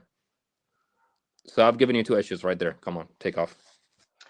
Yeah, so the discernibility, right, in this case is not going to be an issue, right? You're saying that discernibility is insufficient for saying that there's going to be a distinction between both persons, namely the Father and the Son, right? And so on and so forth, right? This is just not going to help your case, dude, because you're already presupposing Leibniz law, that it's going to be necessary that since, okay, the Father and the Son, under our paradigm, right, are the same God, that they must be the same person. If they're not the same person, then they must be separate entities or gods. Now, furthermore, I reject Branson. I don't have to appeal to him. What I do have to appeal to, okay, is going to be the Bible, right? I will accept certain church fathers too. So you can appeal to certain church What fathers. does this have to do with the Bible or No, church no, father? hold on. Yeah, Let the him Bible cook. is the Okay, grounding he for the doctrine literally of the gave the Trinity, dude. textbook. He gave the textbook account of Branson, but in a very like his way version. You know what I mean? But sure, whatever. Again, dude, you didn't really address the separability part. Again, look, we have the classical counting method. It's obviously there are commitments there. It's just going to be discernibility and intention. Obviously, the discernibility part is going to be including the schema like indiscernibility of identicals. But thing is, even then, we're talking about discernibility. Okay, what does discernibility mean? Yeah, being able to distinguish one thing from another. Distinction. Yeah, you don't have to. So Okay. wait, So Vieta, just a clarifier. relax, calm down. Wait, So just a look, clarifier though. Can I ask a just clarifier? quickly. Okay, do you believe that discernibility in the context of the Christian doctrine of the Trinity entails an ontological separation, or do you think that it entails modalism? Neither. I just it tails So you distinction. have no argument. What do you No, mean neither? no, So because we guys, include in front of a just thousand people, one he just moment. conceded he has no argument. That's relax. Blood boy, So tone down the rhetoric. It's trash, bro. yeah, Not gonna you don't lie. look good. So So listen, bad. that fire. So he Disengage the substance. So Yeah, look, no problem. it's not modalism or separation, quote unquote, because it can be discernible yet counted differently. That's the point. Because what we're operating under is just intention and discernibility. If that's sufficient to count differently, then we count them as different gods. That is number one. Again, given the classical counting method, we'd count different gods. And your other point, as separability being a prerequisite added on to the picture, separability here would entail that the persons are not going to be distinct. They're going to be counted as one person because they're not separated from each other. The same way the persons are not separated from each other, but we are. Hence, there's 7 billion human beings, but not 3 gods. You would also have to say there is only one person because they're not separate from each other. I just don't think that follows, and I could use an argument of symmetry Prima from facie, that's the Islam. case. Okay, but prima facie does not entail that that's the absolute truth, or it does not presuppose an axiom. Okay, You so do realize that, seemingly right? the Trinity So is so so polytheistic. so so No, no, no, so no, no, no, no, no, it's a no, no, no, no, no, no. presupposition. Blockboy, get closer. Seemingly, it is the case that Trinity is Yeah, I polytheistic. know what prima Anything doesn't matter. facie means, right? On Yeah, surface answer my level. question. I'm asking you a question. I didn't ask whether or not you know what prima No, facie no, not means. on surface. The Trinity is not 3 gods or polytheism on surface level. It, For okay, those let's who contest that. Let's understand contest what that. the No, no, doctrine don't backtrack. entails. Don't backtrack. Prima facie, it How is am the I case backtracking? because you said, oh, you try to attack the notion of prima facie does not entail absolute truth. Why would you do that if you agree that prima facie it is not polytheism? So again, don't backtrack. You try to insinuate that. No, but you're Again, let me presupposing that prima reiterate. facie it entails three gods. Let me reiterate. Again, with the classical counting method, you'd get three gods, or if you include this like prerequisite of separability or one mind or one being or whatever, so on and so forth, there would be only one person because they're not separate from each other. They don't have different minds from each other, and so on. You Okay, would when count counting one God, do person we the same always? way. Sorry, go ahead. Calm down. Sorry. You would count one person the same way you'd count one God, because that's your response to why there's 7 billion human beings, but not three gods, because there's separability involved. If separability is not involved, then there is no there's no individuation. If that's the case, there's one person. Okay, so Vienna, when we count God, must we always appeal to the classical counting method? I believe so, yeah. Okay. Okay, so according to you, when we apply the classical counting method to the Trinity, it becomes polytheism. But then if we apply the same Just wait, classical but Block counting Boy, method, before that. So do you agree that using the classical counting method, you get three gods? no, I'm not gonna address that point. No. And Because why don't you address the other? argue something You're of gonna, consistency. Block Boy, you're gonna have to. Before I you brought you give two it, objections. Go hold on. on. I think, look, I'll answer Just the wait, question. before- Look, I'll answer the wait, question. Block Boy, just wait. Before you give a different account, under the classical counting method, under Leibniz's law, you get three gods. Look, I think that under Leibniz's law, if you apply this to the Trinity, there could be some issues concerning either No, modalism. would you And I get three think gods? that hold on. Dude, I'm answering the question. You just don't like my answer. It's very simple. You're not answering That's why I directly.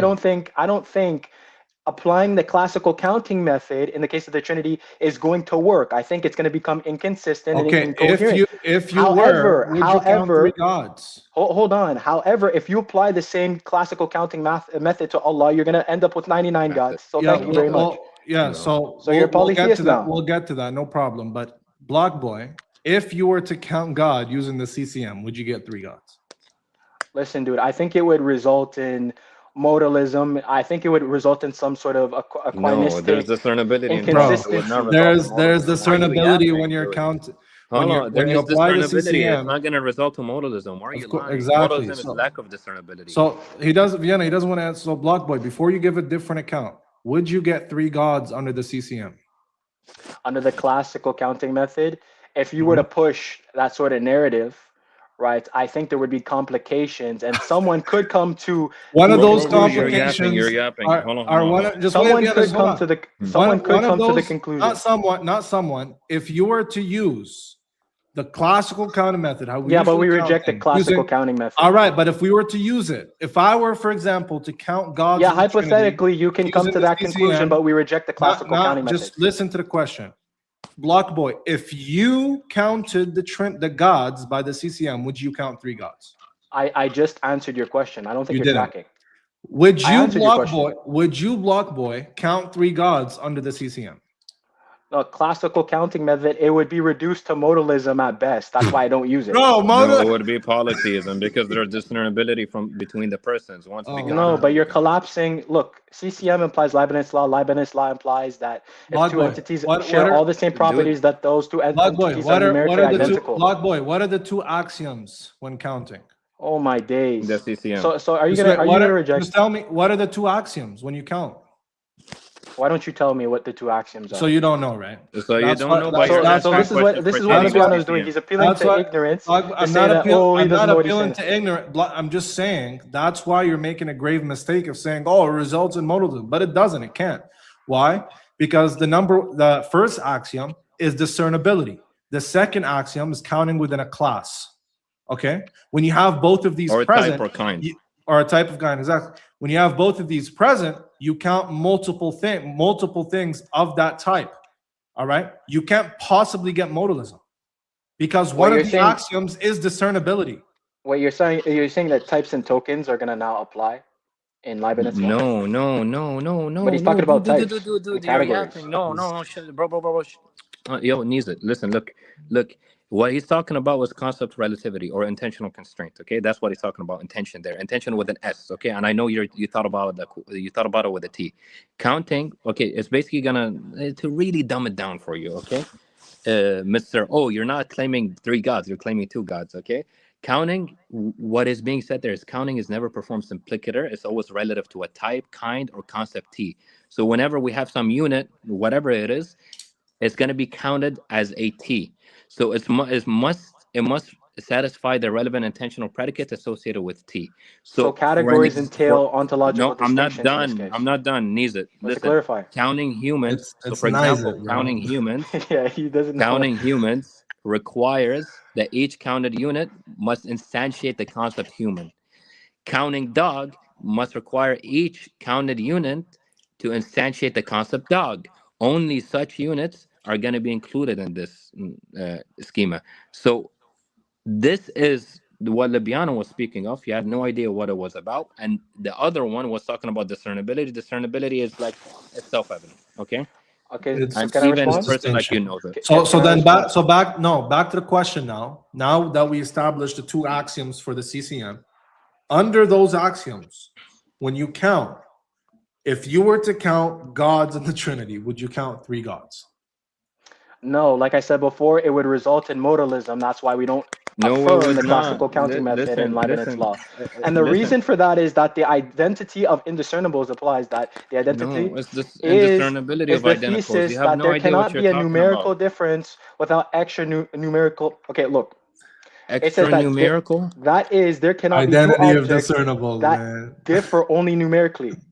Okay. Bro, you're just rhyming. Listen, Black Boy. What do you mean I'm rhyming? I'm You're literally just rhyming. reading You're what just the throwing any definition words is. in the wall. Listen, focus. Bro, I It's because you keep believe you on can interrupting me. practice. So Okay? can I respond, or I you just believe gonna keep on over talking you me? have responded with nothing. You just said Leibniz's law and threw it, and as a buzzword, No, you so really you weren't never tracked tracking what I anything. said. So So this is how I'm you know not you're not done. I'm not tracking. done. I'm not done. I wasn't done I'm not done. speaking. I'm not Vienna, I done. wasn't done speaking. I Discernibility. didn't get to. I Discernibility. didn't get to just respond to Libiano. Vienna, just let him finish. It's okay. Okay, thank you. Okay, because the identity of indiscernibles, okay, implies It's the other way. explicitly that there cannot be a numerical difference if two things or entities share all the exact same properties. This is your prerequisite of the CCM. Now, if that's the case, and you ask me, Block Boy, if you were to apply the CCM to the Trinity, how many gods would it be? Would it be polytheism? I would say not necessarily. I think the most logical conclusion of inconsistency would to be that it would result in modalism, a collapse of the persons, since the Oh my God. identity of indiscernibles implies no numerical discernibility. So So Block the Boy. person, it would have to be one person, which we reject. Thank you very much. have to be one person. So you Block got Boy, Let me refuted. speak to him. because Let me speak to him. Let me sure, speak to him. Okay. sure, go Okay. ahead. Listen, his fire I just want to say, reputation. Block Boy, you're super confused, bro. I'm not gonna Yeah, lie. look, This rhetoric is trash. reputation. Shut up. His It's fire just- reputation that God it's and not discernibility rhetoric, bro. identicals all the You're way just around. confused. Listen, Nobody's confused. You said let's speak about it. Okay, look. First of all, it's the indiscernibility of identicals. That's the one that is like no, tribulation. Vienna. It's identity of discernibles, man. Identity of discernibles is the one that is Identity controversial. of discernibles. And discernibility of identicals Oh is my the one that is goodness. Yo, widely Vienna. accepted. Yo, Now, pass the listen, torch to Block Boy, Libiano, man. we're laughing at you, bro, not with you, dude. Yeah, Block Boy, we're laughing at you. Okay, Pass the torch to Libiano, man. listen, Stop, and stop with this now nonsense. here, listen, discernibility, the axiom of discernibility, obviously it accepts indiscernibility of identicals, not identity and discernibles. Okay, you're mishmashing and like confusing that issue. I said the Now, identity and then, of shut up. indiscernibles. What are you Listen, talking about? don't interrupt me. Go back on mute. Why are you nervous? Block Boy, we gave you time, dude. Listen. Let him speak. Yeah, okay, go ahead. So discernibility is accepted. You would get 3 gods based on that. Yes, Jesus has begotten. Jesus has begotten. Yes, and the Father is unbegotten. They're discernible. Ergo 3 gods. Given the CCM, we'd count 3. The same way Branson says, given how we count, we'd count 3 gods. Now you didn't even address. You glossed over. You yapped. You got and discernibility identicals completely wrong. All the way turned over, and you yapped and never even addressed my issue about separability, the consistency issue. You have the thing with the CCM, and I can argue why the CCM is a preferable method to count. But there's also the issue of consistency. Again, if you say Vienna, Orthodox Muslim, and Block Boy are 3 human beings, and Jesus, Father, Spirit are not 3 gods because of separability, then you'd have one person, because discernibility alone is not sufficient to count differently. Thus, one person and another person are not discernible as persons because they have to be separate. That's what separability as a condition has to be entailing. So can you give the symmetry breaker, Block Boy, now?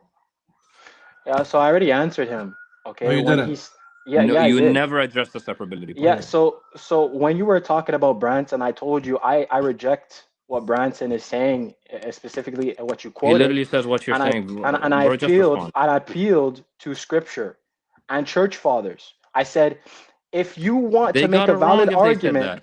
I said, if you want to make a valid argument, you're gonna have to appeal to scripture or certain church fathers. Dude, And he's you took that as granting mute. you. He's Oh my granting you days. your understand, bro. You don't Oh know my how to God. debate. Oh my, He's you're not granting you, tracking. brother. He's granting you the doctrine that you derive from the scripture and the church fathers. Listen. He's trying to show a performative contradiction in that The system. Old Testament entirely says the Trinity is true. Now I'm saying the Old Testament got it wrong. I don't care whether or Well, not what's you the have evidence? What's continuity. the Brother, epistemic you've been justification for that? because he's I showing literally you a have given it to you. performative You claim it's contradiction, brother. monotheism, but it's No, not monotheism. he cited Branson, right, to No, try and he's show. saying Oh my. argument. He's saying your account is Branson's account. He's not saying you're using Branson. He's not saying you got it from Branson. He's saying the account you gave is what Bo Branson gives. That's it. So forget Wait, Branson. what was that account? Wait, what was that account? What's Branson's account? What's the Okay, symmetry? let me The my account account that is? it's spatial temporality between the persons. He's saying that you don't count different gods because the Father is not separate temporally or spatially from the That's not Son. the argument. Yo, run back the clip. I never brought up spatial temporality. I never Oh my God. brought that as a Separability. distinguishing factor. I You said said that separability, dude. yeah, I said separability insofar as we possess different essences / souls that distinguish You us know that from doesn't one solve the another. issue. You know That's that doesn't solve exactly the what I issue. said. So That you doesn't twisted solve the my words. issue. You You straw would man. Now you're count one building a case off a person. straw man. You would Look count how one Vienna doesn't person. want me to respond. Can I So respond? How I was quiet? Blockboy, when he first responded to you saying that you're bringing Bo Branson's account and he broke down spatial temporality, why didn't you object there and say, wait, Vienna, that's not what I said? Because I felt like he was just going in circles and appealing to outside This sources. just proves that you're not listening. No, I was listening. This is meta. This is meta. Hold on. So Blockboy, wait, do you please. concede that I never brought up spatial temporality? This is meta. Blockboy. Again, Hey, even on Vienna, that can you point about concede? separability, Jesus, Can you Father, Spirit, they're concede? not separate. They're not separate from each other. And Did if I say that separability yes or is no what initially? if separability is the prerequisite to Look, you individuation, can't thus answer the we'd have question. one person. Broadboy, just listen, bro. Why are you always like doing Why this? are you stuff? so Just hyper? listen. It's because Dude, you're I literally keep on getting cut humiliating off. yourself. Look, Block, Libiano, you're not cut off, dude. You spoke. Libiano, look. I've seen you moderate formal discussions, right, and debates. This is not You a can be formal fair. discussion. This is not a formal discussion, and I've been fair to you, bro. I've let Look, you speak, and I let Vienna speak, and I'm yeah, but sometimes you've allowed me to speak be as well. interrupted multiple times, Libiano. All right. Listen, if you feel interrupted, just let me know next time. But just listen to what Vienna's saying right now, okay? Just Blockboy. comprehend it. Separability. If separability is a prerequisite to individuation, persons would not be individuated. There would be one person because Jesus is not separate from the Father. End of story. That's the consistency issue. And I've given another issue saying, given the CCM, and I can argue why CCM is the preferred counting method, you would get three gods because it's discernibility alone. So I told you, even with the CCM, you'd get three gods, and you'd have a consistency issue with your own commitments of separability because you say Jesus is not separate from the Father, and if that's a prerequisite to individuation, you would get one person of the Trinity, which is obviously modalism. Okay, so watch this. My response is going to be very clear.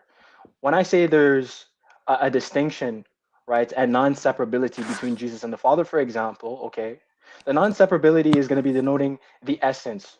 There's not going to be a separation or abscission in the essence, since both the Son and the Father are consubstantial. Okay. Now, however, there's going to be a distinction.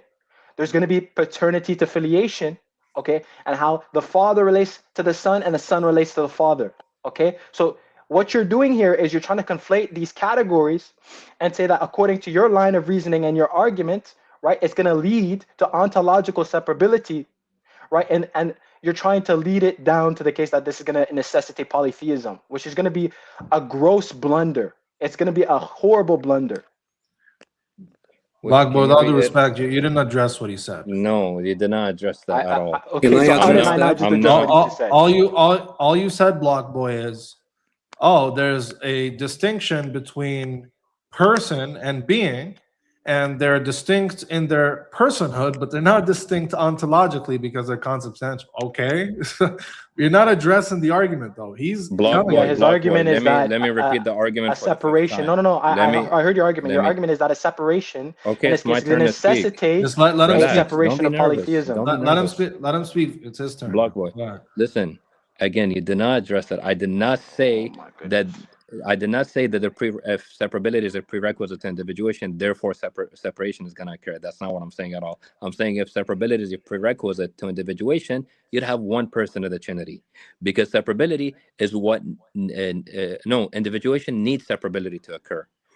So if separability is not present, as we know, between the persons of God, then there would be one person because they're not going to be individuated. There's going to be one person because they're not separated from each And other. that's exactly That's the why I consistency brought issue. up that's exactly why I brought up the categories and your conflation and your gross blunder, because what you're trying to say here is that in order for there to be a separation, or in order for there to be individuation, there must be separation. And since I believe that there's no separation, that's according to what you said, that there must be only one person. Is that Yes. not your argument? Okay. Come on. Okay. So your mistake and your blunder here is that when I say there's no separation, I'm saying that the substance of God, the usia, is not separated but shared consubstantially between the Father and the Son. But the only form of quote unquote separation is the distinction, or the relation between the Father and the Son, which is paternity to filiation, right? But From that's filiation to discernibility, paternity. not separation, right? Yeah, you're saying discernibility. In this case, what you're implying is that discernibility is going to be the prerequisition for the separation and individuation. That's basically what you're saying. So you blundered. It's a No, horrible no, blunder, no. dude. I'm saying It's a horrible no. blunder. Bro, stop panicking. Listen, I'm Nobody's saying panicking. separability, if it's the prerequisite to individuation, as you have said, and you agree, I asked you this question. That is discernibility, not separability, right? Between the Father and the Son. One is So I paternal, think one You're is he's not. non. confused, Vienna. When you say separability, you're talking about spatial temporality, right? No, you don't even have to assume that. Whatever it is, okay? It's the Okay. prerequisite to individuation. He said the Father and the Son are not separate from each other. Whatever it may mean. Insofar as what? Because I qualified it. Insofar as what? There is separability insofar as.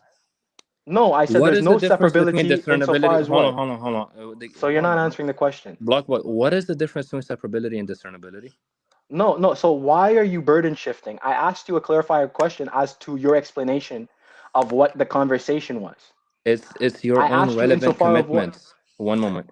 It's your So own what are those relevant commitments? commitments, What are those which are commitments? which are the fact that the persons are not separated from each other, and separability is the prerequisite to individuation. But insofar as what, Vienna? You're not tracking. Insofar as Separab- what?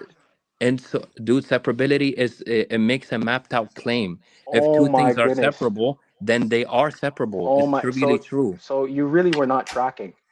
This is the last time I'm going to say it. The persons, the Father and the Son in this example, okay, they're inseparable by virtue of the usia, okay?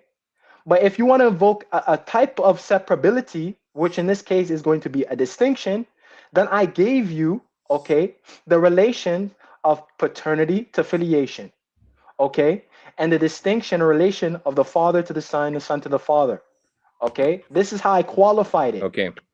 Okay, listen. You see how you say they're inseparable in some sense? That's what inseparability is. If they're inseparable, then they're inseparable. That's trivially true.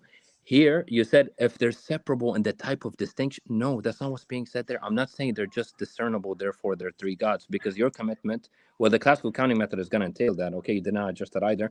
Okay, you blundered on that. You're like, it's prima facie, but I don't know complications. Okay, Yeah, you nobody adapt me out blundered. of that. Nobody Bro, we're But not blundered. we're then not block even boy, talking about block anything boy, at this block point, boy, bro.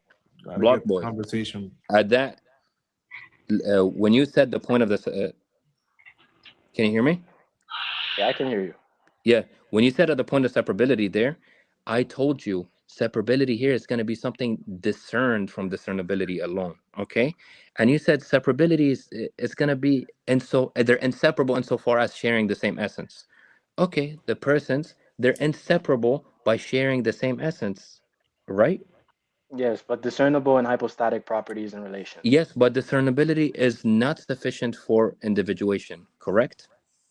Wait, why is that the case? Can you give me an argument as to how that can be the case? Okay, I'll Because tell you then, why. because Because then, if by I your own wait, hold relevant on. commitments, don't interrupt me.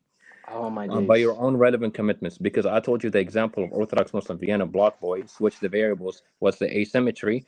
I can make the claim that Orthodox Muslim Vienna Block Boy, they all share humanity, that same essence, that same nature, but they have their three different tokens. And they'll The just say same way Father, we're Son, Spirit, inseparable. We're inseparable insofar as we're homoousios. we share Yeah. humanity, I'm gonna show you how but there's no symmetry. we're discernible relative to each other.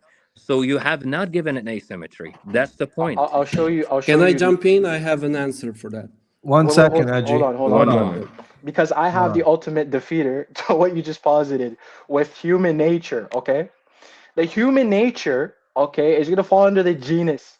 Okay, the shared characteristics that can be accidental to an individual hypostasis. Now, okay, when you speak of three individual human beings, okay, the case of myself, Vienna, and the Orthodox Muslim Libiano, okay, it's just going to be the case that we are three separate ontological creatures.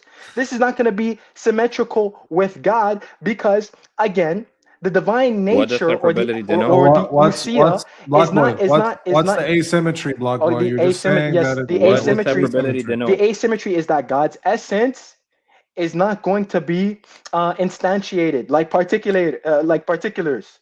Oh, The essence beautiful, is not instantiated, so there's no beautiful. symmetry. Are propositions instantiated? What are you talking about? Are Propositions. propositions instantiated? Like the proposition God exists? Any proposition. Well, for the example, the proposition God exists. How many Yeah, laws you of could logic? posit that. How many laws of logic are there? Oh my days. Law of non-contradiction. Is that three laws or Three. one law? Yeah, three laws. So But they're what's not the defeater? instantiated. So why don't you count one? Yeah, that's irrelevant. That's irrelevant. That's Good really job. irrelevant. There's no Look, symmetry Block with what Boy, we're talking about Block here. Boy, It's Block Boy, irrelevant now. The That's point that's Block is, Boy, irrelevant to what we're talking about. Block instantiation Boy. has There's nothing no to do with symmetry. counting, One dude. Block Boy, listen to me. 1 + 1 = 2 is different from 2 + 2 = 4. But we're not gonna yap about Wait, are the instantiated persons essences, flying instantiated? essences, this essence and whatever. We're not gonna yap about Wait, that. They're are the persons discernible. No, shut up, shut up, shut instantiations? your mouth. You've been yapping way too Look, long. look, I've got Listen, Vienna mad. I've got him I'm mad, not and now he's mad. telling me to nice my beak. I'm Okay, you're not. not from Toronto. Listen, Okay, that's fine. Look, and I can still tell you the needs that you listen to me. Look, at the end of the day, Block Boy, you flipped around too much. I told you, listen, if discernibility is what oh is my the goodness. prerequisite to individuation, you'd get three gods. You said no, that's not analogous to the human example because there's separability involved. I was like, sure, but you would count one person. But you're like, no, they're inseparable insofar as one essence and separable relative to each other, whatever that means. Okay, you just butchered inseparability because I it maps out. so I'm not watch done. this. I'm not done. Don't panic. So look, I told you, okay, so for the instance of human beings, they share an essence, a common property, set of common properties, animality, rationality, whatever that makes human beings human. In this instance, we share common properties. Does that mean I can say inseparable insofar as the essence and discernible relative to each other? Therefore, there's one human being? Of course not. We'd count three human beings regardless. There's no asymmetry between us and God. And Libiana gave the example about propositions. I give you the example of 1 You're + about 1 to = get 2 and fried. 2 + Watch 2. this. Shut up. I gave you the example of 1 + 1 = 2 and 2 + 2 = 4. You've given me nothing in return. You just said, I don't know. I don't know, dog. Maybe Okay, can I sometimes. respond? Don't Can I stop respond? asking permission and respond. Okay, good. Okay. So your argument, right, was the instantiation under one universal nature, human nature, and you're trying to draw symmetry with that and God in the three persons. Now, let me ask two questions. Okay, the first being, okay, is humanity, okay, the shared properties or of humanity, is that going to be essential? Are those essential properties? And is the soul, okay, is my individual soul, your individual soul, Libiano's individual soul, an essential property? How is this relevant? Look, he's panicking now. Yo, answer the two questions. It's literally Wait. not relevant. Like Yes, it is. Yes, whatsoever. watch. Look, you're running now. Yeah. Is humanity, okay, an essential property? Just the abstraction, the abstract concept of humanity by which individuals are particularized. Is it going to be an essential property? Okay, and is my soul, Libiano's soul, and Vienna's soul an essential property as well? Go ahead, answer the questions. One moment. Humanity is essential to human beings, and therefore what? So it's an essential property? And it depends on your account of essentialism. No, is If it you're a essential modal essentialist, property? one moment. If you're a modal essentialist, you're gonna say Is something it that an is true. essential Bro, property? he's Answer my literally question now. he's answering your question, dude. It But it's a depends on yes your or no. account of depends You on your gotta account relax, of bro. essentialism. Modal essentialism is gonna say across all possible worlds this property is true of a thing, and like Aristotelian or soft Aristotelian essentialism is gonna say the ideal notion of a thing, definitions, and so on. So regardless, they both agree for human beings, yes, it's humanity. No, I'm not asking if it's humanity. I'm asking, are they essential properties? What? Are they both essential? The Human abstract human nature, is it essential? Is it an essential property or collection of essential properties? And is the soul, my soul, your soul, Libiano's soul, are the three souls combined essential? Are they essential properties? No, that's conflating type essence to token essence. The type essence here, that's going to be essential. Good. So that now there's no symmetry. There is no symmetry with God's essence because there's no instantiated types of essence in God. Instantiation has nothing to do with Block Boy. The whole Dude, point is That's his whole argument. Block he Boy, conceded. let's just break this down because you're not you're so confused. Okay, listen. Block Boy, in the CCM, what are the two axioms you just spoke about earlier? Discernibility and counting within a type or a kind, right? Yeah, that's what you said. Yep. Okay. Is there an axiom for counting that requires instantiation? I don't know. You tell me. What do you mean? Is I there a tell truth you? for counting? No, it does not. The same way for 1 example, + 1 = 2 right. is I don't know how that's relevant. When we count, I feel like the That's question's different. irrelevant. because when we count things, they don't need to be instantiated. I can count my thoughts. I can count propositions. I can count numbers. I can count abstract things. I can count ideas. These things are not instantiated. Are humans Block Boy, instantiated? just let me finish, Block Boy. So do you need things to be instantiated in order to count them? Perfect. No. Now, are humans instantiated? Can you answer the question, Block Boy? I just answered your question. Do you not All try? right, you don't need instantiation, right? Not necessarily. Are humans instantiated? Yes, Yes or no? humans are instantiated. So Thank you very much. So God, wait, God, and you agree God is not instantiated? Doesn't make him not three gods because you don't need instantiation to count. Hey, say it with me, Libiano. Baked. Hey, say it with me. Baked. He thinks Hey, his thank brother. you, man.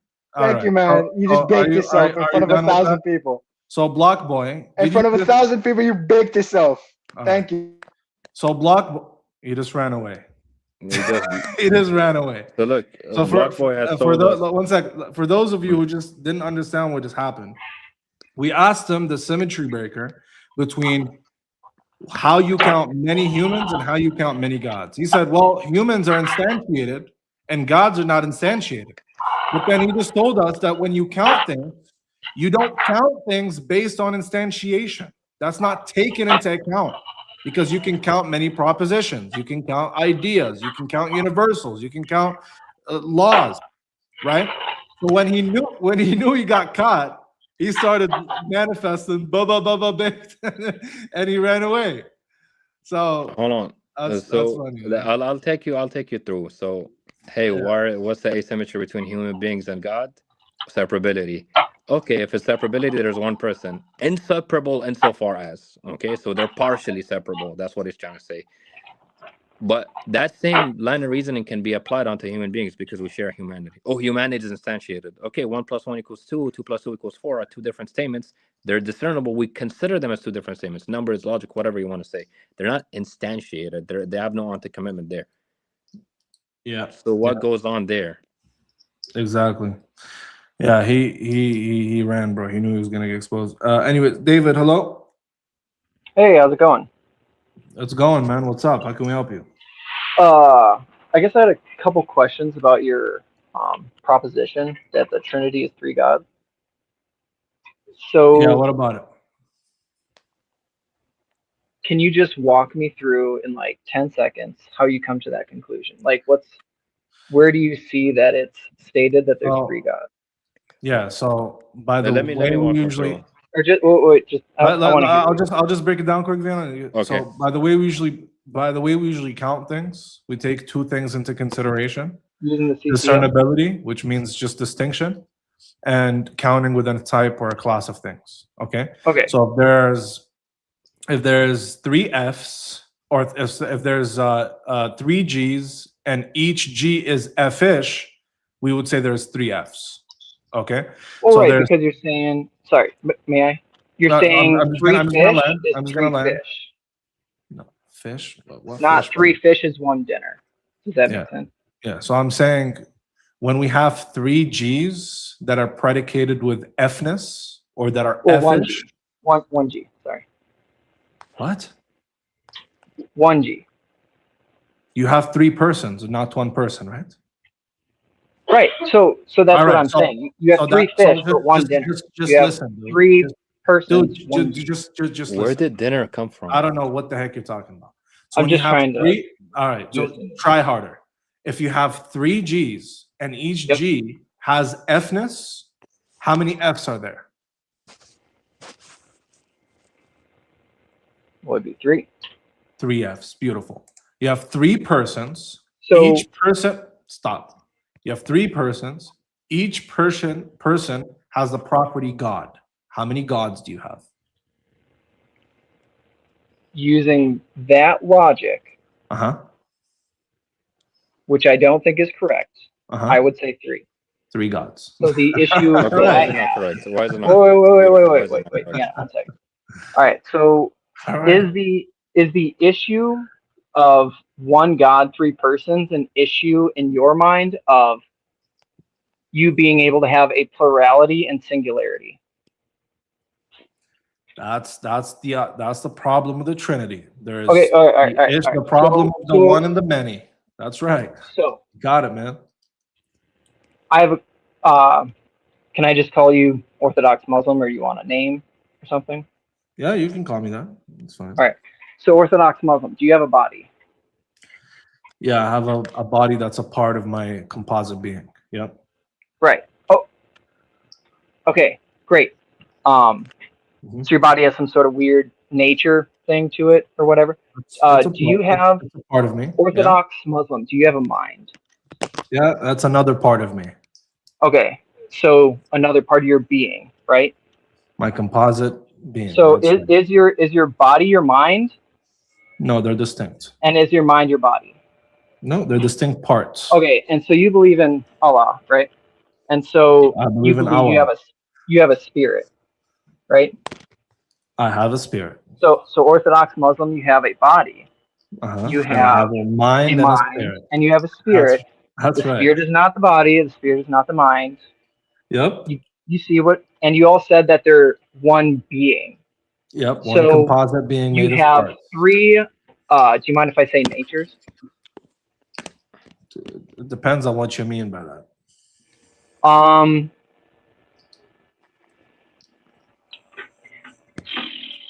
I have one human nature. How would you prefer?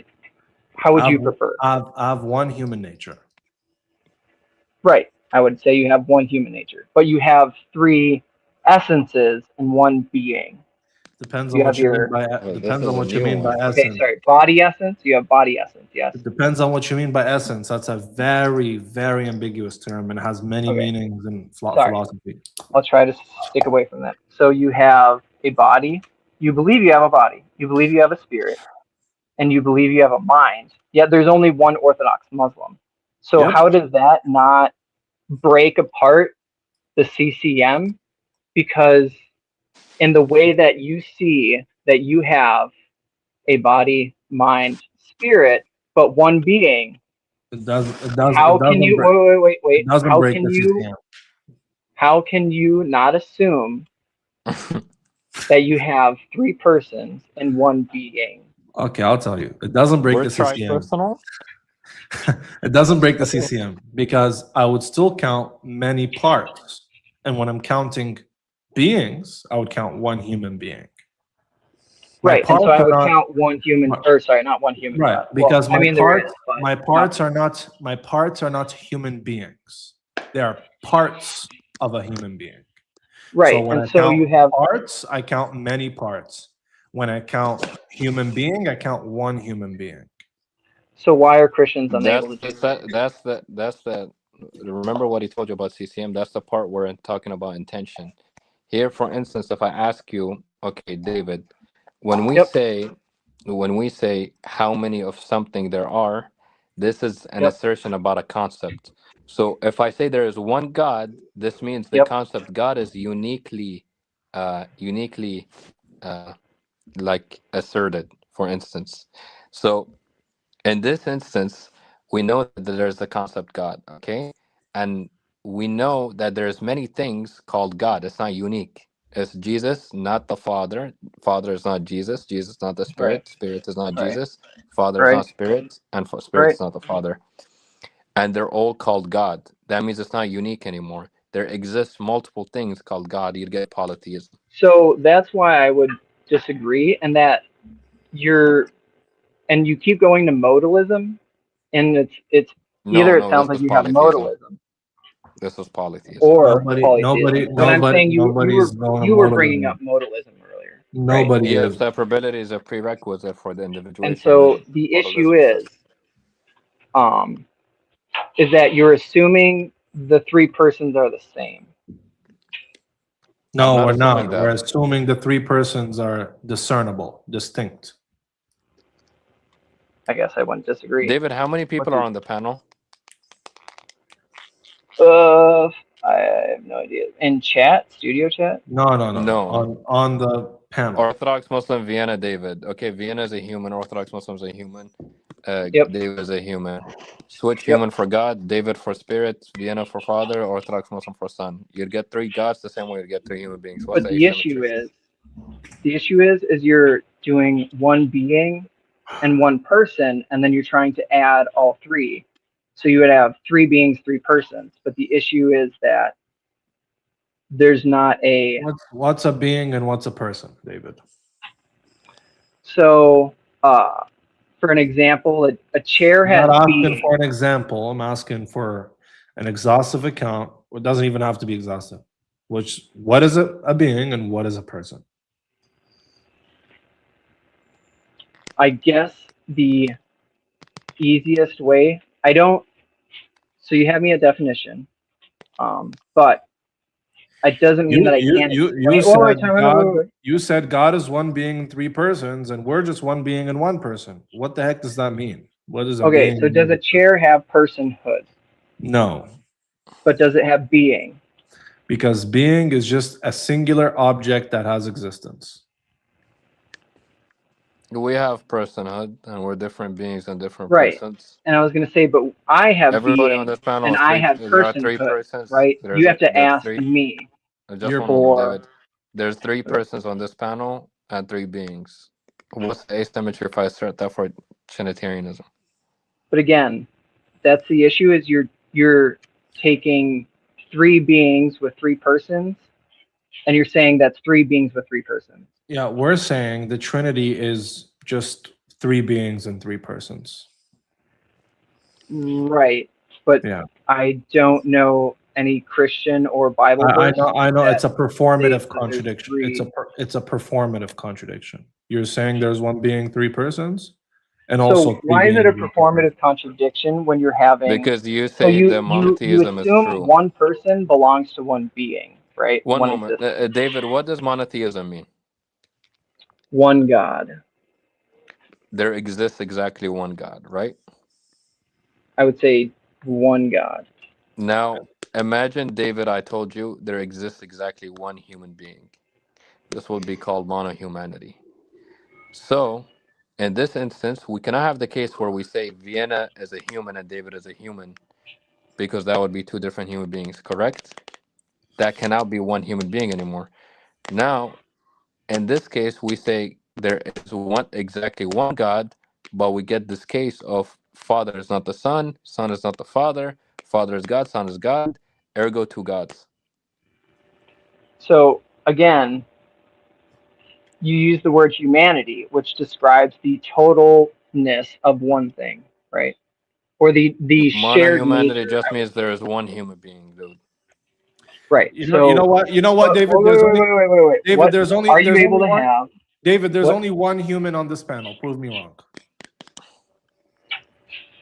So you're saying one person, No, person. there's So you'd one have human. you would have mono humanity. Yes, there's So one there's human only one here. humanity. There's only one human. No, But I would say not humanity. There's only one you have human. three persons. Listen, dude. There's that only all one. share the same No, nature. is this guy okay? There's only one human on this panel. There's only one human being on this panel. One being and three persons. Prove me wrong. So by your nature, you are one being, one person. Yeah, we're consubstantial. No. There's So only one being. by- No, there's only one Yeah. being, three persons. One being. Every single person you see, they're all co-substantial. They're all one being. There's only one humanity. No, but there's you only can one have But there's being. only one human being. three. There's No, only- one sec. Dude, There's one David, humanity. David, but you can have. All right, David, you're yapping your life away. So, David, listen. There's only one human being, is my claim. Many persons. Prove me wrong.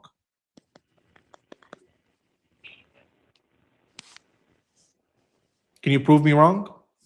I am saying, by your nature, you are one being, one person. No, no. We are one being and three persons by nature. So you have one nature, three beings. No. We have Or one the being other and way three around, persons. or three persons. One being and three persons. Dude, hold on, Right. hold on. So David, you have one David, you're just David, shared with all the nature respect, David, in listen, humanity. you're just listen to me. You're just throwing terms. Again, he's saying the same way me, all of us were discernible from each other, we're different from each other, but we can be counted as three persons and one being, quote unquote, because we share humanity. Right, because I Why can can't that be count true about the the Father, I Trinity? can count the Son, and I can count the Holy Spirit. Oh, okay, and we'd say that result to polytheism, but you're saying, oh no, they share godhood. And now Orthodox Muslim, Vienna, David, they No, all I'm share saying humanity. they share nature. Yeah, To which clarify. is godhood, dude. Focus. All right, David, go in peace. Edgilo, hello. Yeah, can you hear me? You've been trying to get your point across for an hour, dude. Yes, I can hear you. Yeah, so my argument would be that some things are countable and some are uncountable. And the difference is... So God is a mass noun? Yeah, it's not necessary. That doesn't apply necessarily to the mass terms. It is because you can, as I said, as I have written, you can have like Windows 11, for instance. You have different distributions of Windows 11 on different PCs, but yet there is only one Windows 11. So God is like doesn't have, I mean, the persons of the Godhead of the Trinity, they don't have clear boundaries because they differ only in the hypostatic properties. So they share the same will, same actions. Therefore, my argument would be you should count them All right, so as Windows 11. So, in other words, you just choose to count God in a way where you can only say God, right? No. By Yes. the way, that's not the only issue with taking it as a mass noun. If you take it as a mass noun, like water, for instance, there's the Pacific Ocean. There's that one body of Yeah. water, not waters. You're gonna say like what there is. What Jesus is like some God. There's more or less God, and Father is more or less God, and so on and so forth. You keep the one God trope, but you're gonna treat it as a mass noun. The same way with the water. You're gonna say, oh, there's this body of water here, more or It's less. not necessary. Okay. It would So- imply so- lesser God and more God. So Edgilo, here's the problem with that, okay? That's why it's not Even analogous at all. even if we were to say, for example, that you can have a semantic fix, some way where you would talk about the Trinity as being semantically one God, it doesn't give a metaphysical account because that makes polytheism impossible. For example, if a Hindu were to take the same account and speak of God the same way that you speak of God and treat God as a non-countable term, would a Hindu become a monotheist? Yeah. I would say that no, but because now Why not? Now the issue of the nature comes in. However, I won't agree with the block guy who said that nature is the factor that. Just wait. Just respond to what I'm saying. Yeah, nobody agrees with Block Boy. If a Block Boy is low tier, don't forget about him. So if you speak about God, if a Hindu wants to speak about God and make God a non-countable term, or an ancient Roman who believes in the Greco-Roman pantheon wants to speak about God in a non-countable way, would they now become monotheists?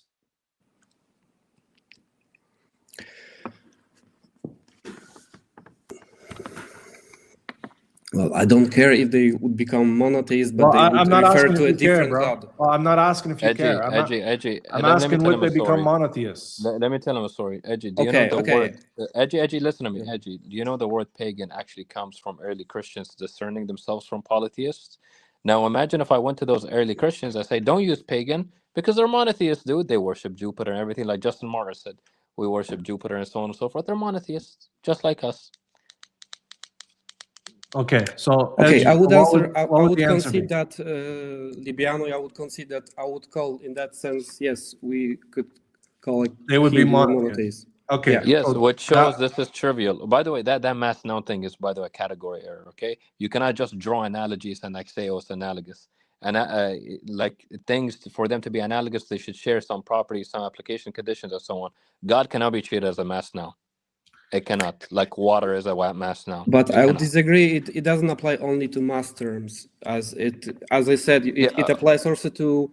Okay, general nouns, sure. But again, listen. The same way we'd have different instances of the noun dog. We'd still count different dogs: Bobby, Charlie, and Marley. 3 different puppies. Again, you're not really giving me a count. What you're gonna do here is trivialize how we count completely. Again, like I said, you're just given a semantic solution. You're just deciding that you're going to speak about God like we speak about gold or like we speak about water. We don't say Yeah, there's but two golds. there is a reason for that. Just The wait reason is- before that. Okay? This is the issue. If we just start speaking about God like it's gold, we don't say there's 2 golds, we say 2 pieces of gold. We don't say there's 2 waters, say 2 bodies of water, 1 body. 2 cups of water, or 2 bottles of water. Okay? We don't say there's 1 iron or 2 irons. We say there's just iron, just pieces of iron or statues of iron. Okay? If that's how you speak about God, then polytheism becomes impossible. It becomes so trivial. Okay? Which violates the primitive notion of monotheism. Edgy. Yeah, Edgy, yeah. listen, Okay, his can I point speak? is very quick. His point is that counting would be trivialized. It does. And he's building off of that by saying this is why it's only a semantic or a linguistic fix, not something really substantive beyond that. Okay, I understand, but I would say, first of all, there is this substantial meaning behind that, because as I said, some things, the distinction is things that that have clear boundaries. Those are the things we count by the classical method, and then God is not like that. God doesn't have clear boundaries. Boundaries is not. There's nothing called boundaries when we're talking about the classical counting method. Remember, it's just relative to a class- concept, and concept would include Exactly. kind, type, and class or whatever. or no, sorry, and so conjunct and discernibility. Both of these things that God satisfies. There's one concept God, and there's the concept God, and under monotheism that would be uniquely instantiated or uniquely asserted, and there's discernibility involved with the persons. That would be contradicting monotheism. Okay, so there are two ways when we say that that God is one. What I have told is, I think that is what Gregor of Nyssa is saying in the on not three gods treaty. But the other one is that we say there is one God because it's that's a different meaning of the word God, is the source of everything, and by that we mean the Father. Only the Father is the only one source of everything. That's what Joshua Sejuwadi says, right? I don't know that. So the problem with that is you would still have to say there are three gods. You would say there is one God nominally, as in there's one arche of the Trinity, one source, one person who's autotheos. But then by predication, you'd still have to say there are three gods, right? In that sense, yes, that's why we would say, but you never you will never refer to Jesus. That just violates monotheism. No, you have only one source of everything, and in that sense, the Father is God. All right, so Hindus are monotheists. Bro, this legitimizes pantheons as monotheistic. Yeah, Zeus, the Greco-Roman pantheon is monotheist because Zeus is the supreme source, and everything else is his children. Whatever. Brahman is the supreme source. So everybody's a monotheist now. It becomes an absurd notion of monotheism. And I'll give you one thing else, Edgy. Look, we're all gods, but we're just not God in the same way that we're the source of all gods. Can you repeat? So human beings are gods. If the account is just, there's two ways of speaking about God. The first account is like the unsourced source, and like the everything else that comes from the unsourced source, then we're all gods and not gods in some other sense. It's really trivializing how we count and how we just know monotheism as opposed to not monotheism and so on. It's not substantive at all. Yeah.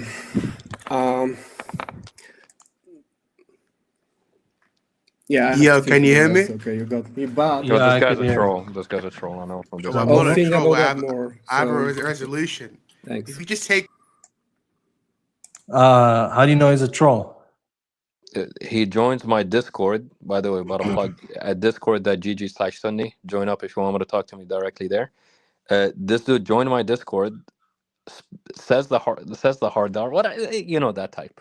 Oh, okay. I forget him. All right, Edgy, keep going. No, I think I got your point that can be trivializing things, but I think at least it's not logically there is no contradiction here, right? Okay, can you beautiful concede point. that? Beautiful. Edgy. So you said at least there is no formal. By the way, we do agree there are some models of Trinity that are formally consistent. Yes. However, there are other formally consistent. Formally, yes. Formally doesn't mean they're coherent. But we can prove that there are other issues beyond just formal inconsistency. And one of the issues being it trivializes monotheism and the way we count things. So it doesn't have to be a formal issue. We're just showing a reductio ad absurdum. We're saying your position becomes absurd because now there's no meaningful expression of monotheism. And everybody's a monotheist. Yeah, but coming back to the Gold or Windows 11 example, Do you think saying that there is only one Windows 11 that's trivializing this is trivial? It's Trivial, still you mean? different from Windows 10, for No, instance. look, listen, I can understand mass nouns applied on water, gold, and whatever. There's more or less water, more or less pieces of gold, and so on. I understand that. That doesn't really trivialize counting because you have to focus on counting is always relative to a type, to a kind, to a concept. Yeah. But the thing Yeah. is, the concept we're operating with here is the concept of God. So when we say that a statement about of number, of saying like how many of a thing, we're saying how many of something there are. This contains assertion about a concept. So to say there is one God is to say that God, the concept God, is uniquely said, is uniquely asserted. But we know that's not the case because I'm so sorry, my bad. It's not the case because the concept God is asserted about three different objects that are not each other. That's the issue with mass nouns. First of all, this is not a mass noun. It will be a category or to call God a mass noun, whatever. The same way water and gold is. But even beyond that, about the accountability thing, we are monotheism itself presupposes accounting theory because you're saying one God. You're asserting that this is unique. This in logic, this is called something a unique existential quantifier. You're saying there is exactly one God. If that is the case, then you cannot say there is X and Y, and both X and Y are God, and they're not each other. That would be two gods. Yeah, but I would say I can say that let's say let's imagine a world where we have two gods. I can say they would have different natures. You know, that's the counter example. How many And what is gods are? nature? How many gods are Hermes and who else? Give me another. Zeus, Not Zeus. Another little god. Kratos, Yeah. How many gods are they? Poseidon. They are two because they have They have the clear same nature. boundaries. But they have the same nature. Yeah, but I don't. I'm not. I don't say nature is not the factor that makes them one or two. The boundary isn't taken into account when you're counting things. Yeah, could you You're repeat? saying it's a prerequisite for individuation, or there you go, they cannot be individuated.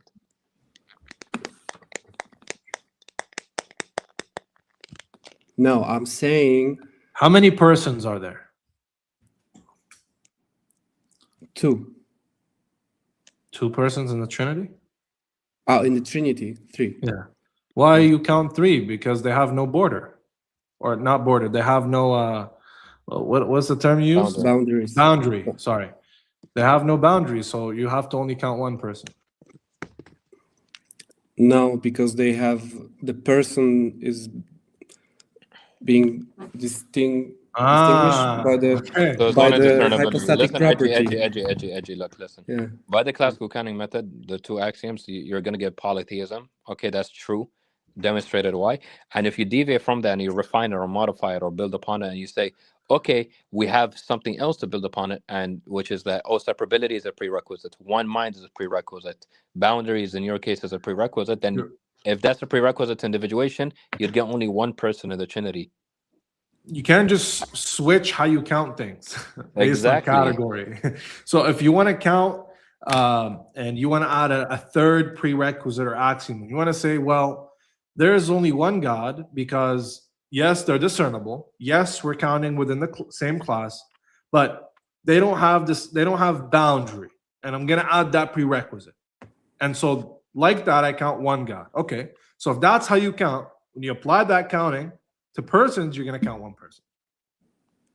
You can't Yeah, just but flip-flop between can I counting. say? But then it is still that's like you have 3 bottles of water, and I can say there you have 3 bottles, and then there is only one water. But that's a mass term, brother. That's a different account now. No, That's a I different think account. it is God should be counted like water?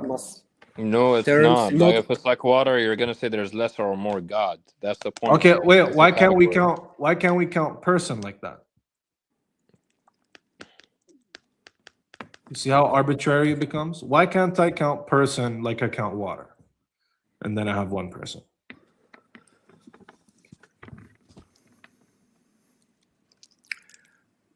Well, you need to get out of Christianity, man. Brother, you have such a better option. Why do you want to go to Christianity? You have such a better option, bro.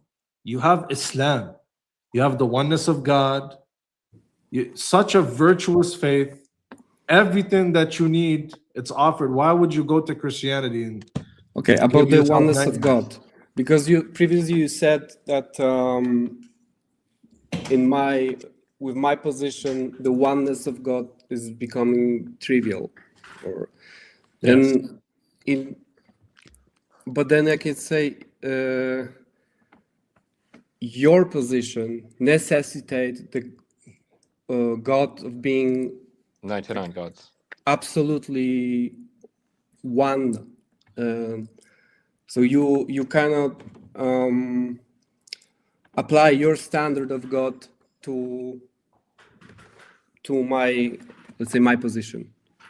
Understand? Okay, I think it's trying to run 99 gods. Listen, no, it's No, not he's not. 99 He's gods. not. He's not. He's not. No, He's not. I'm saying He's saying we have such a high standard of monotheism and what it picks out and entails, and we can't push our system on him and expect him to believe in the same monotheistic notion. No, That's we're what he's using saying. monotheism conventionally. Monotheism is just there exists exactly one God. The same way, if you believe in monohumanity, you're going to say there exists exactly one human being. It's literally the same thing. That's conventionally the case. What are you talking about, bro? Okay, I don't have answers for the person. So why don't you become a Muslim?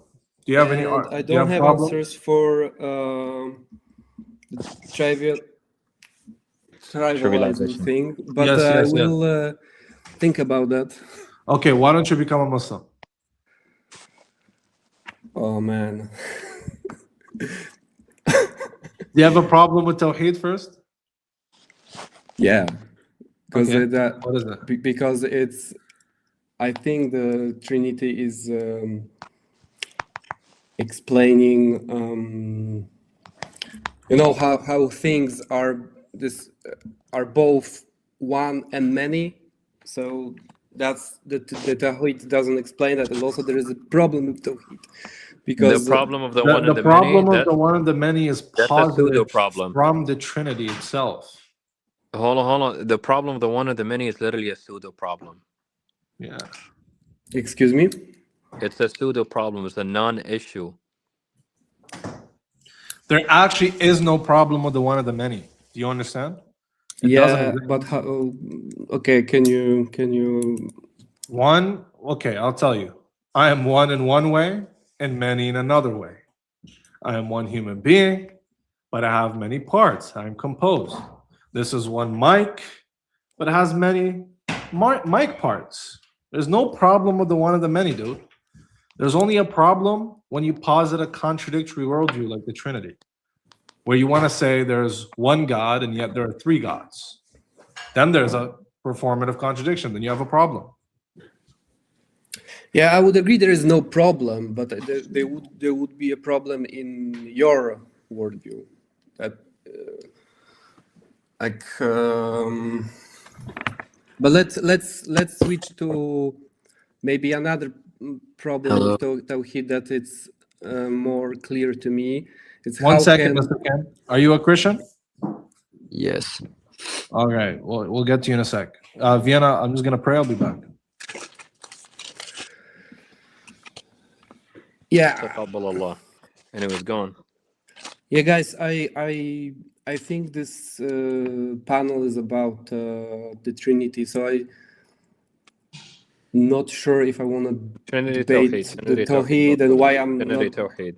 what I'm not Trinity and Tawheed, my Muslim. brother. Excuse Trinity me? and Tawheed, both of them. It's Trinity versus Tawheed. Attack Tawheed as much as you want. I was literally arguing contra atheism. That is to prove Tawheed. So yes, it's Trinity and Tawheed. Yeah, I would say one of the problems with Tawhid is the problem how a perfectly one God would, and therefore unchangeable God would interfere with the creation. How would such a God be able to change the creation? Perform action. That would be a contradiction for me. Yeah. Okay, look, I think you're supposing some radically immutable concept of God. We don't believe that. We actually believe that is heresy. God would not be radically immutable, meaning like we believe God acts in succession. Radical immutability would negate that. We believe God acts in time. God's agential acts and God's speech acts are both in time. They're interactive with time, and they do happen temporally. Yes. So there is change in God. Non essentially, yes. What do you mean by non-essentially? Meaning, so The let's nature imagine doesn't there. change. Okay. Yeah. Okay, I got it. So you believe I in don't use the the term nature, but I don't use the term nature, but okay God's the essence. essence, the essence. Okay, so you basically believe in the essence energy distinction. No, not at all. No. Listen, Okay. not at all. So look, essence just means a set of essential properties. The way I'm using it, the rigid term God, always the essence, the essence of God remains the same across all possible worlds. That's fixed, which would include omniproperties, omnipotence, omniscience, omnibenevolence, so on. And now, but things like God doing an act in the 7th century, that wouldn't be from God's essence. That's not an essential property. That would be intrinsic, and intrinsic is just understood as you know, about a subject. Now, that would be intrinsic, but that would be an intrinsic, non-essential change. So in that way, God's agential acts and speech acts would be in time. There will be temporally interactive, but that doesn't mean God essentially changes whatsoever. And at that same time, that retains the virtue of being temporally interactive. That solves your issue. Sorry, I didn't follow that. I mean, Okay, maybe in you were very speaking too simple fast. terms, God's essence would not change even if he interacts in time. How is that possible? Because when you interact in time, your agential acts are in question. Your agential acts and your speech acts and so on are in question. Those aren't essential. God exercising his omnipotence in the 7th century does not mean he loses or changes omnipotence. No, omnipotence is always true in all contexts. Yeah. So you believe you basically you're saying he acts. Temporally.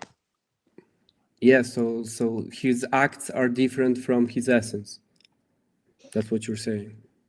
Yeah, and essence is understood as a set of essential properties, by the way. That just means Yeah. yes. Okay, so you basically that's the orthodox position. That's the essence energy distinction. No, because I do not believe in energies. Energy is another word for action. It's just Yeah, I know, action. but they're deemed as, well, correct me if I'm wrong, but the Diorites and other people, they deem it as like, property bearers and other stuff. I know the Diorites are like a French sort of hermeneutic of EED, but still, I would not commit to essence energy distinction at all. I don't believe agential acts are property bearers. I don't believe, certainly, I would not call them God, so on and so forth. And I would accept change, intrinsic change, absolutely. I doubt they would accept intrinsic change. Intrinsic change, you accept intrinsic change in God. Yes. So the essence of God can change. No, intrinsic is just about something. Essential would just be the set of essential properties for that thing. Those are two different claims. Intrinsic and Okay, essential is not I synonymous. see. Accidents are an Okay. example of a non-essential intrinsic change. Sorry, that's an example of like those very two different definitions being played upon. Okay, I see. I will have to think about that. Look, Look, I appreciate you saying that because there will be a video on every single argument against Tawheed I can think of. On this channel, it'll be talked about and all of them will be refuted. So please do watch that and do change your mind about your inquiry. Hey, chat, stay tuned for. Me and Vienna are gonna work on the video, just like you said. Defeaters for Tawheed. Defeaters Argument against for the Tawheed existence defeated. of God. Everything. It's gonna include the problem of evil. It's gonna include composition, 99 gods, everything in between. So stay tuned for that. You know what I like about this live event, though? We went through almost everything we Literally had in mind. everything. The atonement, the fine-tuning thing. I'm very happy that I went over the fine-tuning thing because he did bring up a good point. Yes, the argument does not conclude intentionality. The thing about like necessary exponents, fine-tuning does, and that's the beauty of the argument. Yep. Okay, Edgilo, that's it, brother? Yeah, sure. Thanks. All right, thank you for coming, man. Come back next time. Thank you, bye. All right, have a good one. Mr. Kim, what's up? Hello. All right, are you a Christian? Yes. All right, what do you want to talk about today? Trinity, Tawheed? Yeah, Trinity. All right, what model? So I'm a Trinitarian for a reason because the concept of the Trinity is revealed in the Bible multiple Brother, times. I asked you what model. What do you mean? What do you mean? What model? Okay, it's okay. It doesn't matter. You don't even have to do one model. How is it one God instead of three gods? Because there are three distinct persons. It's three persons in one God. And how would that not be three gods? Because they're equal in divine nature, but they're okay. But that's just saying they're sharing a common property. That's irrelevant to counting differently. Me and you share some common properties like humanity, but that doesn't mean we're one human being. We're two different human beings because we're different. Jesus' Father, they're different. That's two different gods. Yeah. In other words, me and you have the same exact humanity, but it doesn't make us one human being. But you're getting mixed with hypostatic and essence. Dude, you're just okay. We're different hypostases. You're just reiterating things. Essence. We are four hypostases on this panel of the one human Osea. Are we one human being or many? Or one human being. We are one human being? No. Okay, we're not one human being. All right. So why would we not count three gods the same way we count everything else? Because it's not. It's just according to the theology. I know that's what the theology says. That's why we're challenging it. So, Mr. Kim, if you were to count the same way you count everything else, would you count three gods? I say it's three gods, though. Sorry? I wouldn't say it's three gods. I know you wouldn't say it because you want to be pious and you have metaphysical and theological commitments. But if we were to count that way, using that counting method, we count three gods. I mean, yeah, I would count it as three gods because they're all God, but like, we still believe it as three persons. You're muted. I said, I know you believe it, but it'd be three gods. That's the problem. Let me take it from there. Okay, that's the whole thing about it being a performative issue. You believe it's one God, but it's demonstrably not one God. That's the whole issue. That's why it's erroneous. I mean, it's like, for example, it's like an egg. Egg has a shell and it has the white part. That's partialism. That's partialism. Forget about that. Whoever taught you that, you should demand a refund right now. But that's partialism. And Jesus is not part of Godhood. Jesus is God. Fully God, not partially God. If you say Jesus is partially God, that's heresy. Why is that heresy?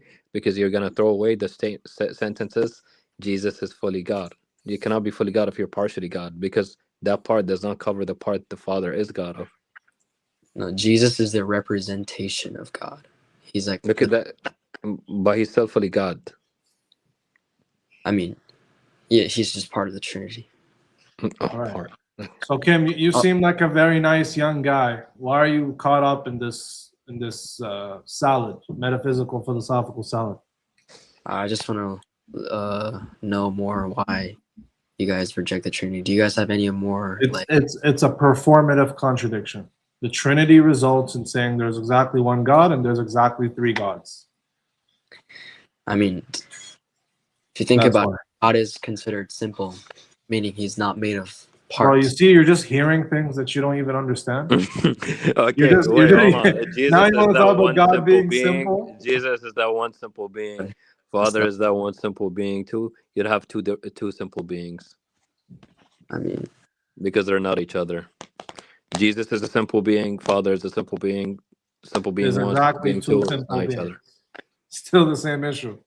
can you guys prove to me that the Trinity is false? Like, do you guys have any other evidence? That's the best evidence. The Trinity. That has been the argument since the dawn of time. Read on Not Three Gods by Gregory and Nyssa until today. The difference is we're just acquainted with better semantics, better whatever. It's just a different time. We're more And the not same. only that, The essence of the argument is the same thing, which is the counting issue.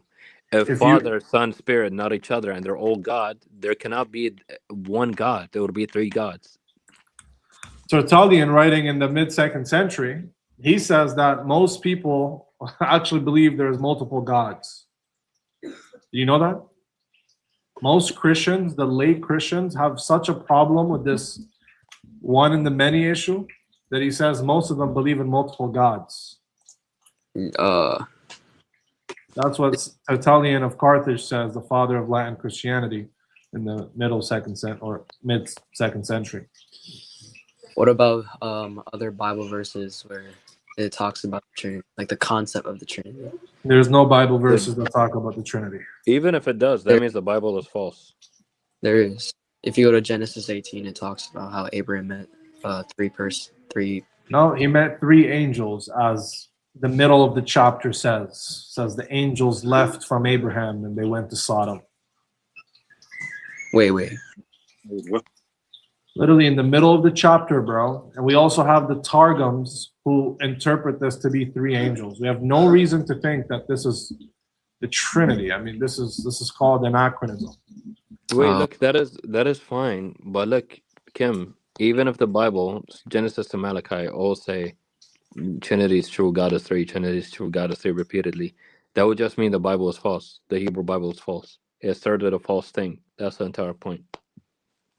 Well, I mean, the Bible also talks about how God said, "Let us." It says, "Let us." Yeah, and the next verse says, so God created man in his own image. Yeah. So did many create or did one create?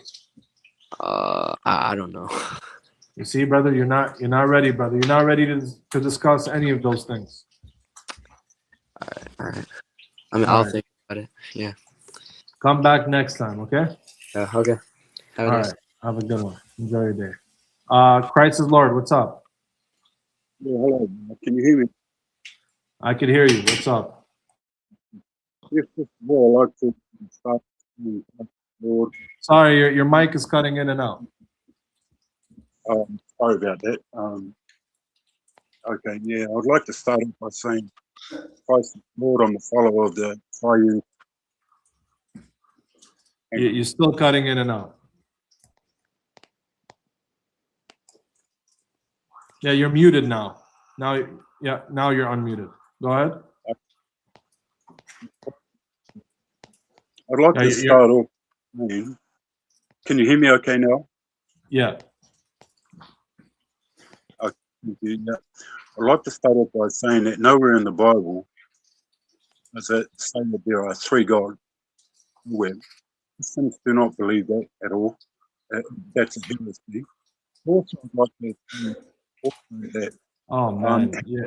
I could hear you, but your mic is just, it keeps cutting in and out. Like, is there something stuck in your mic, your phone, or something? I don't. It just sounds like you're under the water, man. Not that I know of. I'm sitting here with my phone. Can you hear me okay? We hear you, but sometimes it sounds very muffled, in and out. Can you hear me okay now? Sorry, Unc. Sorry, can't do it, man. Come back again. Fix the mic. Something, because I can't understand. Do we call it off now? About soon. Christian, hello. Hello, you got me? Yes. Are you a Christian? I'm I assuming. am. Yeah, yeah. All right. What do you want to talk about? Trinitarian. Trinity or Trinity? I just believe that Jesus is the Word of God. Holy Spirit is the Spirit of God. The Father is the true God. Since they all come from the true God, that makes them the true God, not a They, different God they or all another come from God. they all come from the Is true Jesus God. fully God? Yes, he is. Is the Father fully God? Yes. Is Jesus the Father? No, that makes him a different person. Okay, you Two have two gods. different gods. No, you're combining a being. The being is the true God, which is the Father.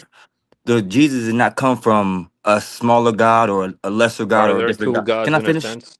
So there's two No, true there's gods. not. Can I So finish, please? one true God. We heard you. One Mhm. true I God didn't finish though. came from another true God. No, there's no By the another true way, God. No, well, that's just what it it's is. all If one God. you're saying, well, it can't be one. That's the whole point. It can't be Can I one finish, God please? because there's. Just let me finish. It can't be one God because there are at least two subjects that are true God and they're not each other. They come from the same source. It That's doesn't why. matter. Can I finish, please? Yes, you can Thank you. finish. Thank you. Thank you.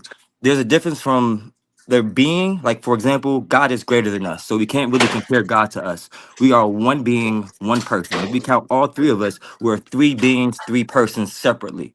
But when you count Jesus, he's not separate from the Father because he comes directly from the Father.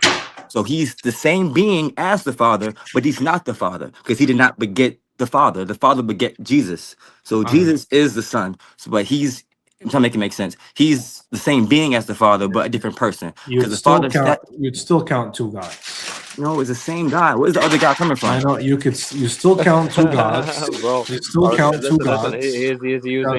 using God in an equivocated sense. Okay, look, are Yeah. there two gods in a sense? No, it's not. Okay, Jesus is fully God, Father is fully God. They're not each other. And they're all the Ergo, same God, the same being. No, they Like for can't be. example, They can't be the same God because they're distinct. for example, are you distinct from your spirit? I don't know what that means. Like, are you separate from your spirit? Me as a whole, I'm that's even distinct from. worse. So me as a whole unit, I'm distinct from a part. Yes. Yeah, so you're one being, you're one person. You have a spirit, you have a soul, you have a body, but Those you're are not. You. But parts. can I finish, please? I want Yeah. to get Those to the are. Calm point. down, relax, bro. Yeah. I But got you. I'm gonna cut off a lot. That's all I'm saying. I can't finish my thought out. Like yeah. I just Yeah, want to but an finish. informal discussion, bro, is fine. You can even cut me off too. Relax, bro. Yeah. Finish. Go ahead. Thank you.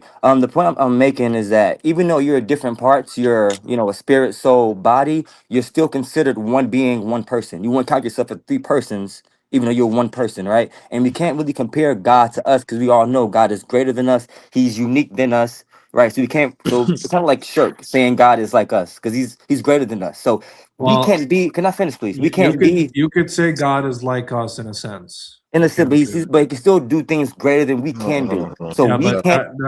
that doesn't mean you No, can't let say him God is finish. like Christian, us. Christian. The Okay, Bible says God is like one us. moment. Okay, Christian. God is great, therefore.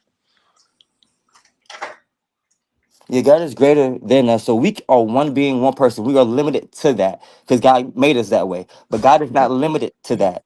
So what you guys are saying is three gods. No, it's all one God, but three persons. So And it's like why wouldn't it be three gods? because you're saying there's something that God cannot do. You're saying he has to make a separate being to do that. Because for example, let me give you an example. We all know, according to the Bible, Jesus created all things. All things was made through Jesus. And at the same Okay, time, we know that God created all things, and all things were made through God by God. Christian, you've been speaking. Now let us respond. Christian, Okay. given how we count, we'd count three gods. Bro, No, you're what How is else counting. would we this? count? Okay. How Yo, many beings are you? look at the profile picture, man. What is that? Is that you? Yeah, bro. What the heck? You'd Every wish if time, that bro. was you, bro. No, stuff like it's tattoos I'm there, messing bro. with you, bro. I'm Maybe messing. maybe Allah, maybe without the tattoos. Yeah. Astaghfirullah, no, Uh, Allah, you're a handsome guy, bro. I did all not right, mean that. Christian, go ahead. Is God limited to what we're limited to? Dude, I don't know no, what that but means. hold on. Christian. With the classical counting method, both schemas. They don't make any point about transcendence or not transcendence, about mode of existence, about non-mode of existence, about limitation. None of Yeah, that being they. said. Mhm. You count. Relax, man. I gave you an opportunity to speak. Let me speak. We're trying to have a discussion and relax. Nobody's trying to be hostile. Okay. Again, so the first one is just saying how many of something there are is just an assertion about a concept relative to a kind, type, class, whatever it is. It's just a concept. And the second one is discernibility. We see that there's the concept God. If there's an assertion about the concept God, to say there is one God is to say the concept God is uniquely instantiated or uniquely asserted. But we know that Father, Son, Spirit, they're all not each other. They're discernible and they're all said to be God. Thus, you'd have three gods, which contradicts the claim that a God is uniquely asserted. No, the problem you're having is you're Yeah, limiting. he did not understand a word you just said, bro. I guarantee No, you. hold on, let him reply. The problem you're having is you're limiting God to what we can do. So, for Oh example, my Lord. Oh my Lord, that actually stung me. Like, Kristen, please. Okay. Listen, look, with how we count, we're just saying, okay, the first one is counting by intention. How many of something there are, it's just an assertion about a concept, okay? So if we're talking about how many human beings, we're talking relative to the kind human. That is one. Two is just discernibility. One lacks a property from the other. That is it. what does the Okay? Holy Spirit? What does the Holy Spirit lack? The Holy Spirit is not paternal. He's It's not not a eternal. begetter. No, patern. Oh my God, What's the paternal. paternal mean? What's the paternal Meaning mean? fathered, and it didn't father anyone. It's not a It father. doesn't have the property paternity. Yes. Notice in those two schemas, nothing about transcendence. All of that is irrelevant. So Okay. Christian, by the And way, just one moment, Christian. I'll make some point. When you say you're a monotheist, because you're a Christian, you have to say you're a monotheist. When you say you're a monotheist, that's literally assuming a counting theory in the background. You're saying yes, there is one God, but why is there one God as opposed to a million gods? You would say because we count one God. Yeah, we count one God. You how do know you the thing. count? How do you count? Okay. There's one true God. How do you count When it comes to Trinity, when it comes to anything? Why did you I'm, say one instead of two? How do you because count? the Bible reveals there's three persons. All I'll right, give you but an example. when it says three or one or five, There's no to you say five. you comprehend that. So what is it saying when it says one? It says they all come from the same source. They all come from the same God.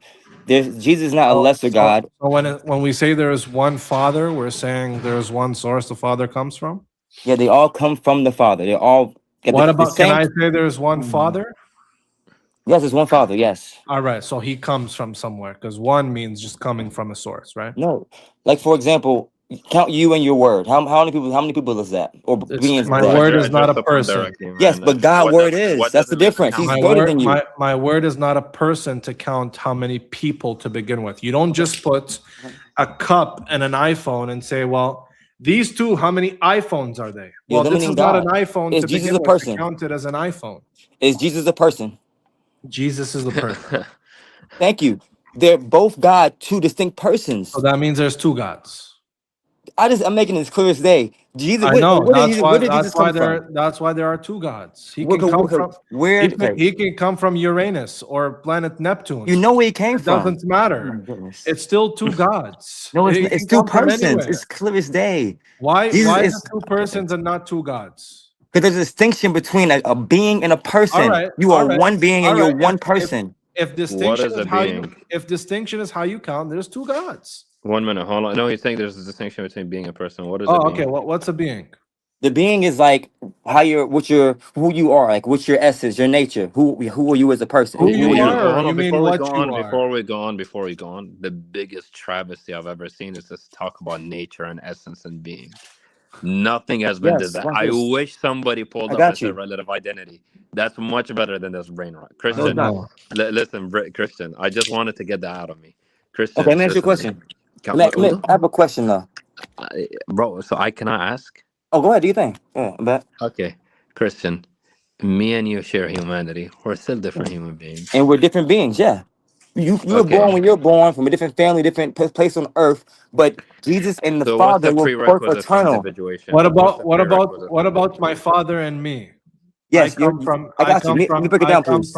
I come from him. So now Yes, how I many got you. human beings? Yes, you're a combination of your father and your mother. Your father is not your mother. You do so So how you're not many the human same. beings? You're two different beings. You're different than your father. But we have a relation of origin. I got you. Can I break it down, please?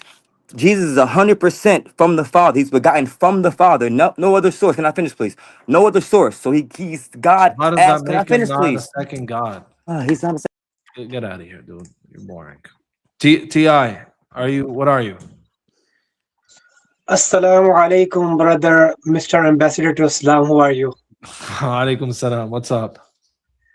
I'm good, brother. So I've been, listening to you like for 5, 6 months, like 4 or 5 hours a day, every day. So yes, I Oh just wow, came here to say May Allah Assalamu bless you, alaikum, my brother. and May Allah bless you. yeah, also, brother, I want to, say that when are you coming to Pakistan? Soon. We're gonna go When I'm to coming to Pakistan, when Allah invites me there, inshallah. I don't know. TI. We're gonna go to Islamabad then Kashmir, bro. Hello, can you hear me? Yes. Yeah. Inshallah, when Allah invites. No, We're gonna go to Islamabad then Kashmir. Shout Hey out man. Kashmir, yo. Hey bro, my neighbor is Kashmiri, man. That's Hey, right. Shout out yo, Kashmir. Crusader.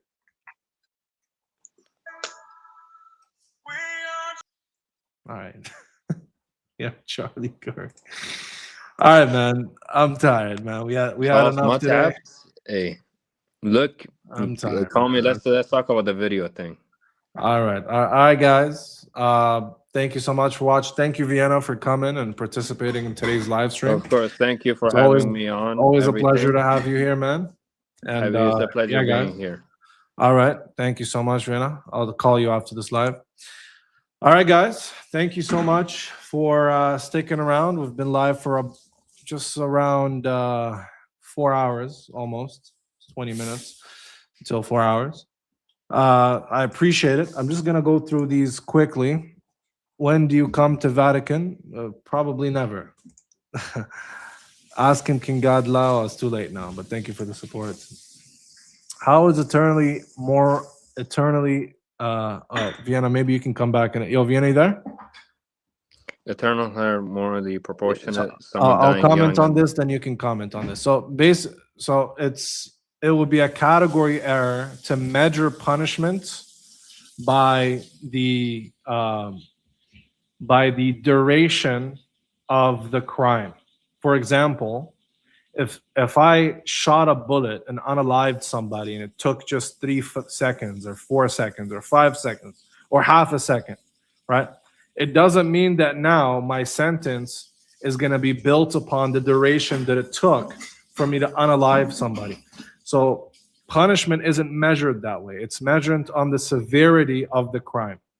Wait, let me answer that. Like, what I'm Yeah. The right term is not category. It's talking about prediction. Okay, what predicts proportionality of punishment would be the how severe the crime is, not the duration of the crime being committed. Yeah. Somebody beating up somebody else in a fight, that takes maybe up to like 20 minutes. Stabbing, that's going to be under a minute, if I can even say that. But you get the point.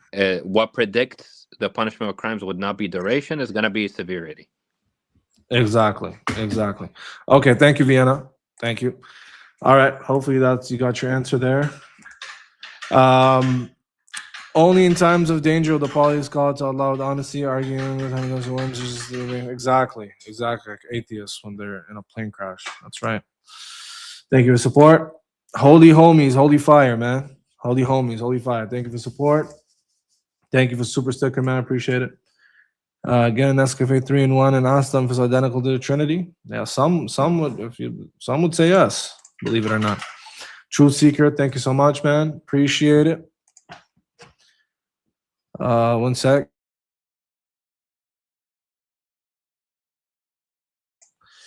All right, let's move on. Is this a Trinity stream? Yeah, it was a Trinity stream, yeah, but we talked about many different things. Make sure if you haven't watched the whole thing, watch the whole thing. It was very beneficial. Is there a roadmap for Islamic logic and philosophy after Master Sunni Aqiyah be able to advance books of Ibn Taymiyyah? I've emailed you. May Allah bless. Okay, email me again. I probably missed it. Email me again, inshallah, I'll send you. Please do dawah in the Vatican. I don't even think that's possible, man. That'd be a nice video idea, though, for sure. Why is everybody asking for Vatican today? Yeah, I would if I could, man. Thank you for the super sticker. Appreciate it. $50. Appreciate it, man. Thank you so much. Assalamu alaikum warahmatullah. Keep up the brilliant work, brother. May Allah subhanahu wa ta'ala put barakah in your defense, debates, and dawah of Islam. You've become a very good orator and a gift to the deen. Barakallah fiik. Thank you so much for the kind words, Habib. I appreciate it. For the quarter zip, man. For the quarter zip. Thank you, man. Appreciate it. Appreciate it. Thank you for support. Bro, I don't know why you said that, bro. That's messed up. That's messed up, man. That's messed up. We've been live for 3 hours and 45 minutes so far. Anyways, that's all. Thank you guys so much. I posted a video today, so if you haven't checked it out, make sure you check it out. I don't plug in my social media much, but I mean, make sure you follow my Instagram, Orthodox Muslim. And if you haven't subscribed, make sure you subscribe, turn on post notifications and live notifications so you're notified whenever I post, whenever I go live. I go live every other day. We couldn't go live yesterday. The usual schedule is Monday, Wednesday, and Friday. We couldn't go live yesterday, so I'm going live today and I'm going live Saturday. Okay? So I'll see you guys Saturday. Thank you so much. And stay tuned for the videos I'm going to be making on argument for God and defeat us with Tawheed, 99 gods, evidentialist problem of evil, logical problem of evil, and many more. So stay tuned for that, and I'll see you guys next time. Assalamu alaikum wa rahmatullah. Take care. See you guys next time.